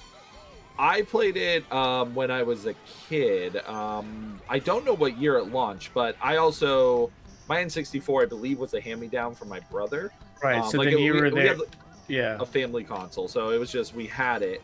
Right, but I played it a ton as a kid. I really liked it as a kid. And then I played it when it launched on the Wii U, when they brought it back to the Wii U. Right. And so that's how I played it. And I mean, I still like it for a lot of reasons. I like the charm of it. I like all the different monkeys, looking for the bananas. It's all fun. But I mean, switching between the monkeys is just a nightmare. Constantly doing it. Yes. Okay, so that's where I was going with the questions. Like, if you played it okay, so like playing it I guess kind of near its time, like when it came out, whatever, like nostalgia lens, right? You think it's awesome because it's like the current thing, and so it's kind of hard to critique it. But it's one of those games where like retroactively you're like, yeah, this is like the most annoying collectathon ever, man. Like, you thought like Banjo-Tooie was bad going back and forth for things, and Donkey Kong 64 takes it to the next level. Yeah, I do find Banjo-Tooie to be less enjoyable overall because I just feel like the backtracking is even worse than that. But yeah, absolutely, absolutely. Having to get like Kazooie and get the different upgrades, and it's just like, oh my god, it's really bad in that. So, but I mean, the mods are cool. I like the Switch Monkey mod or whatever it's called. SRB2K Green Hill Zone. Sonic Robo Blast 2 Kart, which is a mod for Sonic Robo Blast. Oh, interesting. Okay. That is a kart racer, so it's cool. It's cool. All right. But yeah, I guess that was the critiques of it. I mean, I guess I was too young when it came out, so to me, I'm like, everything's fun. Nothing sucks, right? But then it's like, if you were to be like honest about it, you'd be like, yeah, that actually was not that fun if you really think about it. But what's funny is that Tooie, I did not like even when it came out. So get this. I was in 6th grade when I got it. It came out like that year, so I got Banjo-Tooie and Majora's Mask for Christmas. And to be Oof. honest, I didn't like both of those games. I spent the 2 weeks of Christmas break, and I stopped after that. Maybe I played maybe a little longer of each game after once school started back up, but I was like, Yep. I do not like these. I didn't understand the 3-day aspect of Majora's Mask, so I just gave up. I literally didn't understand how you're supposed to do it to beat it. Now that combo for Christmas is brutal because so many kids suffered with Majora's Mask because it's confusing, it's weird, it's dark, it's a bizarre game. Yes, it's like nothing like Ocarina of Time. Yeah, I loved Ocarina of Time, so here I'm going thinking, oh, it's gonna be just like it, and it's like, yeah, you have 3 days. Well, how do I stop the moon from coming? You only have 1 day left. Wait, how do I stop the moon from coming? Here's the moon. Now you die. Start over. Okay. Yep. Oh. And then of course Banjo-Tooie, same thing. It actually got so annoying. And I remember as a kid, I'm just like, there's too much. It's like they're like, oh, what they did with Banjo-Tooie is like what they did with the Sega Genesis. It was like, okay, people like the Sega Genesis. Okay, but it's doing so well. How do we keep it going? All right, we'll do the Sega CD. All right, we'll do the Sega 32X. All right, we'll do the Sega 32X CD. And like you just keep going to the point where like people end up hating it. And it's like 2 was like the same thing. It's like they wanted to expand on it, but they just went above and beyond to the point where it's like it's just like not fun. Yeah, like it was like 5, 6 different types of eggs. The worlds are like twice as big. They got it really into the whole like, all right, let's make it so you have to get this to do this, and so you're gonna have to come back there to do this, and then you go collect this, and then you get to come back and do this and unlock this, and it's like literally like the whole term collectathon, right? It literally just turns into like they just. The game is just everybody loves collecting things. Yeah, the game's all about just going and collecting. And it is just a torture fest. Yeah, so guess what? Like Christmas break and then like maybe a week or 2 after Christmas break, I stopped playing both games. I literally like went back later, probably around like 2011. I was like, you know what? I was like, I kind of want to beat the games that I got as a kid and never beat. I was like, where do I should start? Oh, I'll do Banjo-Tooie. So I went back as an adult and was able to play Banjo-Tooie, and I beat it. But do you know what? I got the bare minimum. I was like, I went out of this. So like, I literally just did just enough to like get to the end of the game with the jiggies. It's like I got like the bare minimum each roll just so I could beat the game and like say I beat it. It was like that bad, even there, like going back in as an adult and playing it. And then Majora's Mask, not as bad. No, but I once did. You get it. It's a better game, but yeah, I went back and ended up beating it. But you know what also made it hard because there's some understood context behind like not being able to get it, and so I just gave up playing because at the time in 6th grade, still like the only way of communicating about games was the playground. You couldn't look it up. It was like very rare. Well, let's pick another course first. Yeah. SM64 Womp's Fortress? Sure. MP Slot Kart Derby. What? DK Jungle Tour. What in the world? Okay. All this look interesting. Mario Party? Oh, interesting. I wonder if that's what that is. The slot card thing? Oh, right. Well, we could try it next. This is race 3 out of 4. Oh, I'm gonna warn you now. Don't go right. There's nothing down there. You lose. Have you done this one too? With Goomba, yes. They actually have it so you can go down there. It's so stupid. I clicked off screen. I was a fool. But anyway, that should have been a shortcut or something. Yes, exactly. Yeah, we were so taken back by it. Okay, so at the time in 6th grade, it's like our family just got a computer. Most of the school doesn't have a computer. The only way to really get, walkthroughs at the time is like going through Game Facts, if you know what it is, because it's still kind of like on the niche side of things. Because again, computers are still in essence still niche because the majority still doesn't have them. And so so your way of finding out how to beat things was literally just find out who in your school has it. If you can't figure something out, you go the next day, you go look for that kid in the playground and go, hey, I'm stuck at this level. What are you supposed to do? oh, when you go here, face the wall, jump, and press right, and then this place, and then the ledge is right there. It's like, I remember literally on Diddy Kong Racing in 3rd grade, going to school, and I'm like, I can't find the secret key on the level that you're supposed to use to, go back and so you can play like the boss or whatever. He's like, oh yeah, as soon as you start from the start, as soon as the race starts, there's like one of the snow levels. You go forward a little bit, and then you go off track to the left, and then you'll see this like opening, and the key is in there. And it's like, that's how I had to figure things out. And it's like, at school, in 6th grade, it's like I didn't really get a chance to talk to anybody about Majora's Mask because my friends, a lot of my friends didn't get it for Christmas, and so I was kind of like left like Charmander out in the rain. Like, what can I do? Yeah. So obviously, as an adult going back and playing it, you're damn right. Put it on YouTube. Oh yeah, dude, guides all day. I mean, it's so funny because that's how a lot of those games were like sold back in the day. Like, you needed a guide because some of the secrets were so obscure. I mean, at that point in N64, it was better. Those games were meant to be beaten, but still, Zelda games have always had really tricky points. Yeah. I plan on doing like a Zelda franchise playthrough. There's a lot of Zeldas I haven't played. I really wanted to play Spirit Tracks. There's a lot of the DS games I've never played. Yeah, I've heard those are great. I want to play through them, Let's see. The ones I haven't beat that are like the 2D ones are like, gosh, what's the one on the SNES? What's it called again? Link to the Past. Link to the Past. I've like started a couple times on the Nintendo Switch Online library and then just kind of given up. People say like that's one of the best ones ever made. So I'd like to play through that. I mean, as a millennial, it's like, in my opinion, the best ones ever made are like Ocarina of Time. But I guess if you're Gen X, you'll probably argue either the original or Link to the Past.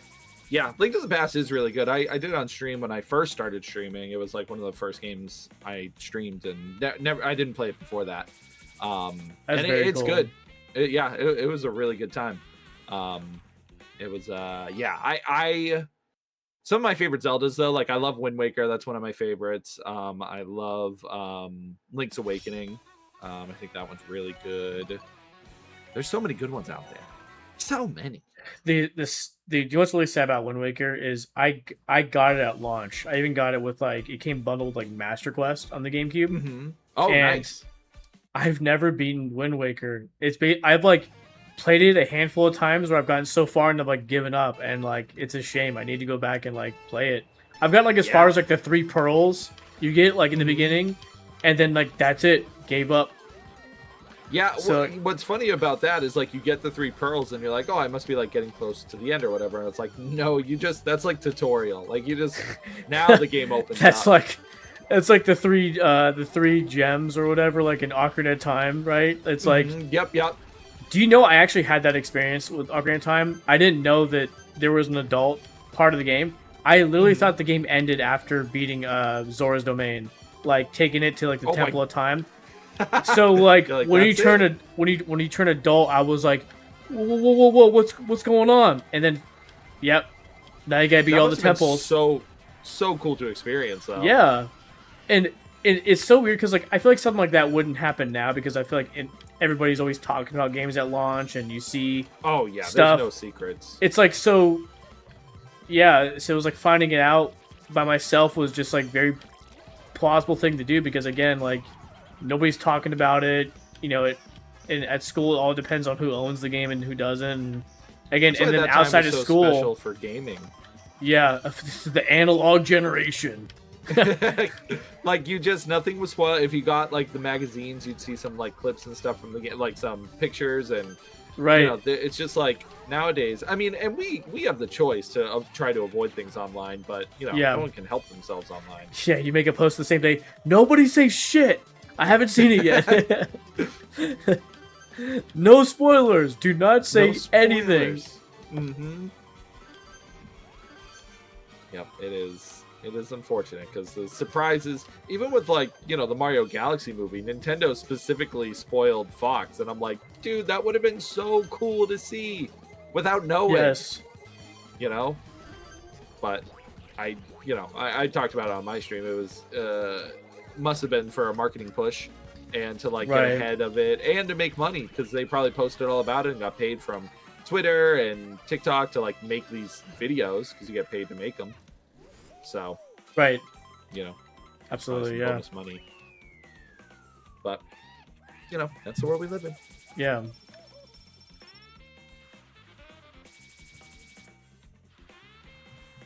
Baby Mario.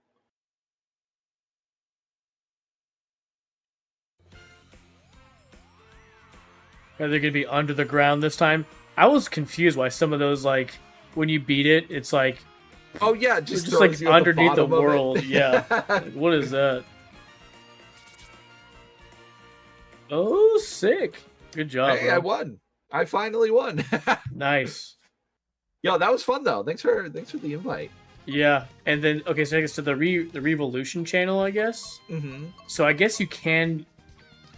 I'm just curious if I press A. But I think you can play online. Oh, I think I need to set it up. Oops. Anyways, good try. But I think that's maybe how you actually play this game online. But it's funny is the insane. It's like a trade off, right? This game's so easy to set up, but I think to play that part, there's all these extra steps you got to do. But with Insane Kart Wii, a little harder to set up. But playing online with people is just as simple as going over and pressing A on it, and then you can play online with people. There's nothing like extra you got to do. Oh, that's nice. Yeah. Once you get it all set up. Right. Well, I appreciate you playing with me, man. Yeah, again, thanks for the invite. That was fun. Yeah. I'm usually pretty lax about that. A lot of times it doesn't have to be some crazy like organized scheduled thing. It just simply is, hey Brand, what are you doing? You want to join? Come on, man. Connect the controller, let's go. So I appreciate you being able to be hanging out on the fly. Yeah, of course. I always like jumping in when I got the time, and it's always fun to me. So yeah. I'll reach out to you in the future with other games too. Like there's kind of one thing I wanted to try is that like as I'm playing through the Mario franchise, like each game that has a multiplayer aspect to it, it's like after I beat the single player part of it, I want to hang out in the game for a little bit longer, like maybe a few next streams, and then play like the multiplayer side. So for like Mario Kart 64, no one. Actually, no, I'm not even there yet. No, I'm still in the SNES. But once I get to the Mario Kart 64 part, like, because I'd like to play through the all the cups and stuff, but I want to open it up to because I played emulation, so I want to open up to playing it like with other people. So when I get there, I want you to join me. Yeah, I think as long as the times line up, I'm able to do it. I'd be down. Awesome, sweet. All right. Well, I'm going to depart for the evening, but again, thank you. All right. Thank you, man. That was fun. Yeah. All right. Have a good night. Enjoy the rest of your night, man. Yes, you as well. Enjoy the rest of your Chick-fil-A if it's still around. Yeah, I think it's still on the dinner table. I'll go finish it up. All right. Have a good one, buddy. All right. See you later. Peace. All right. Bye.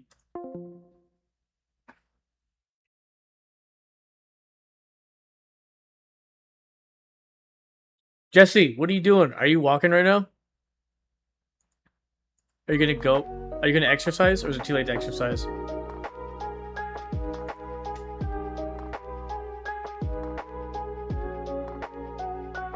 That was fun.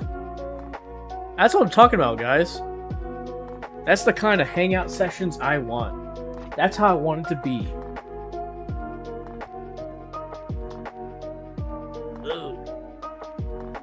Ooh.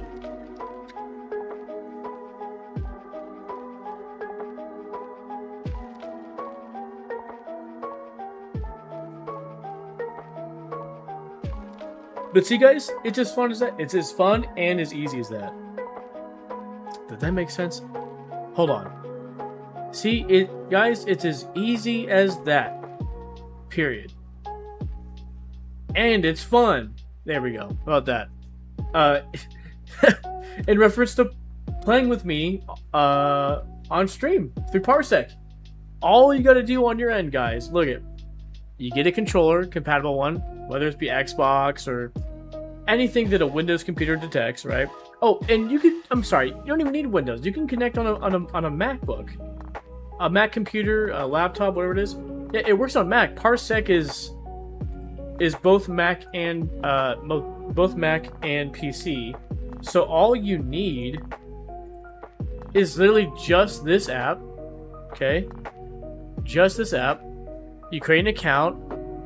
You add me as a friend. You request to connect. You see it says connect here. You connect like this, and the app detects you as a second controller to my PC, and so that's how you play with me over the internet. Couch co-op, but over the internet. Isn't that cool?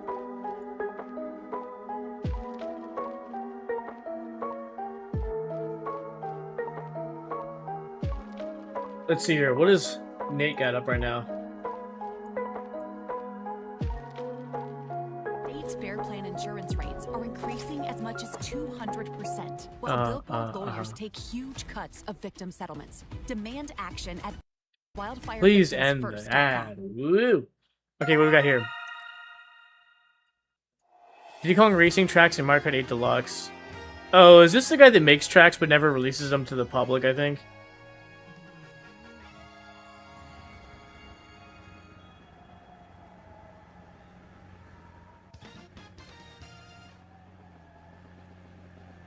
Oh, maybe it's a different guy.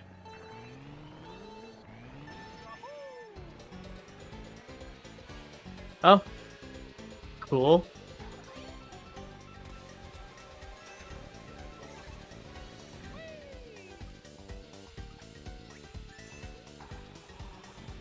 Okay, I'm gonna have to look into getting this mod. That's cool, Nate.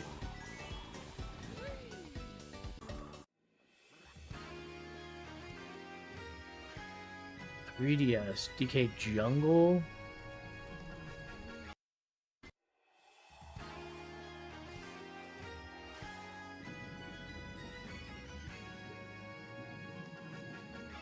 Oh, wait, hold on. Jungle Falls.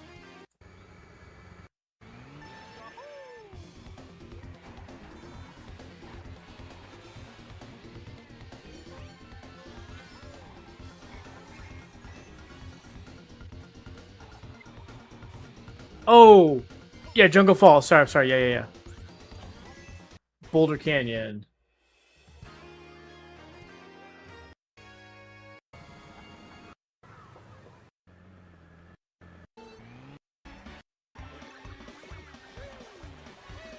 Very cool.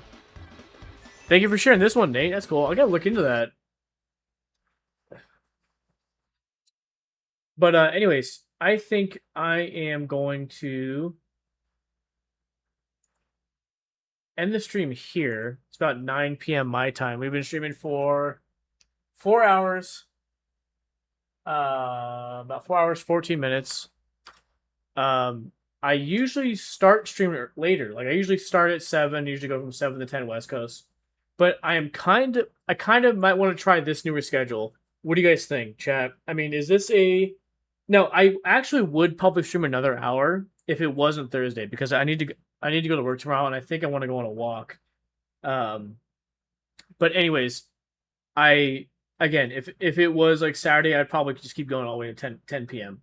But because again, it being Thursday and I kind of want to get some rest before work tomorrow, I think I'm going to end it here. But anyways, I'm interested in your guys' opinion on starting streams like earlier, around like 5 p.m. West Coast time.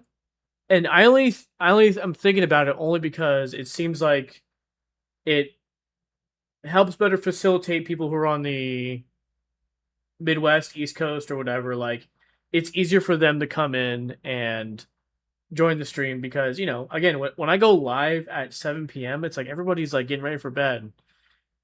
And, you know, I want to hang out with you guys. I like it when you guys come to the stream, you know?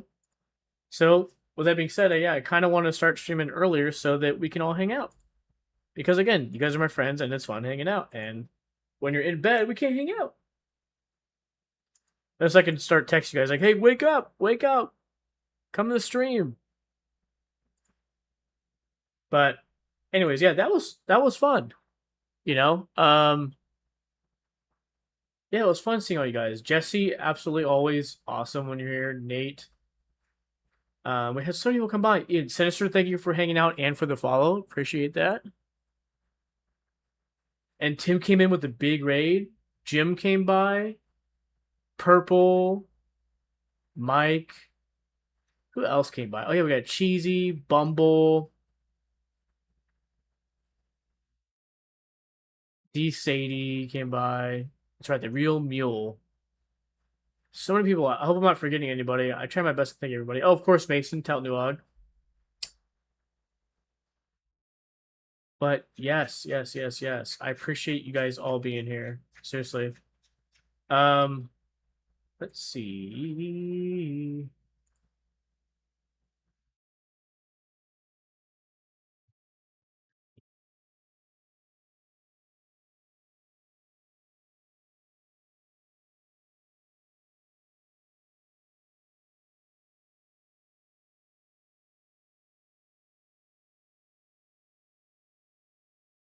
Hold on.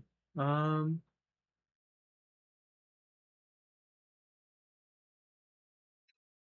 gonna raid into one of my drummer channel friends. I want you guys to see this guy.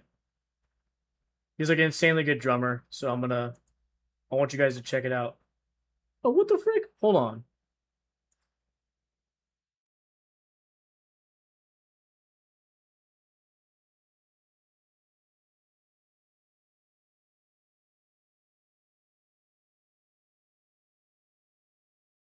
Man.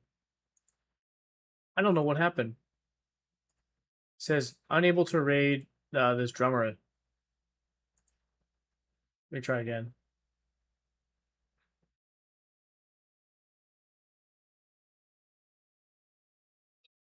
Okay, I guess we'll try somebody else. Let me see.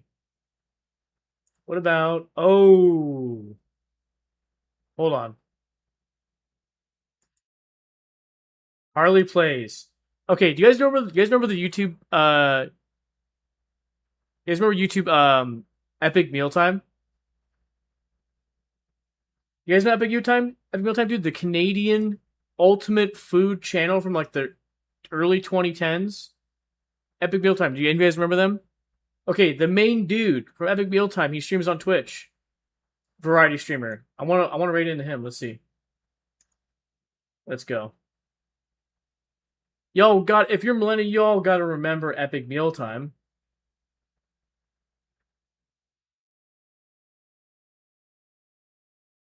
Let's go. Those of you on YouTube, I will see you later.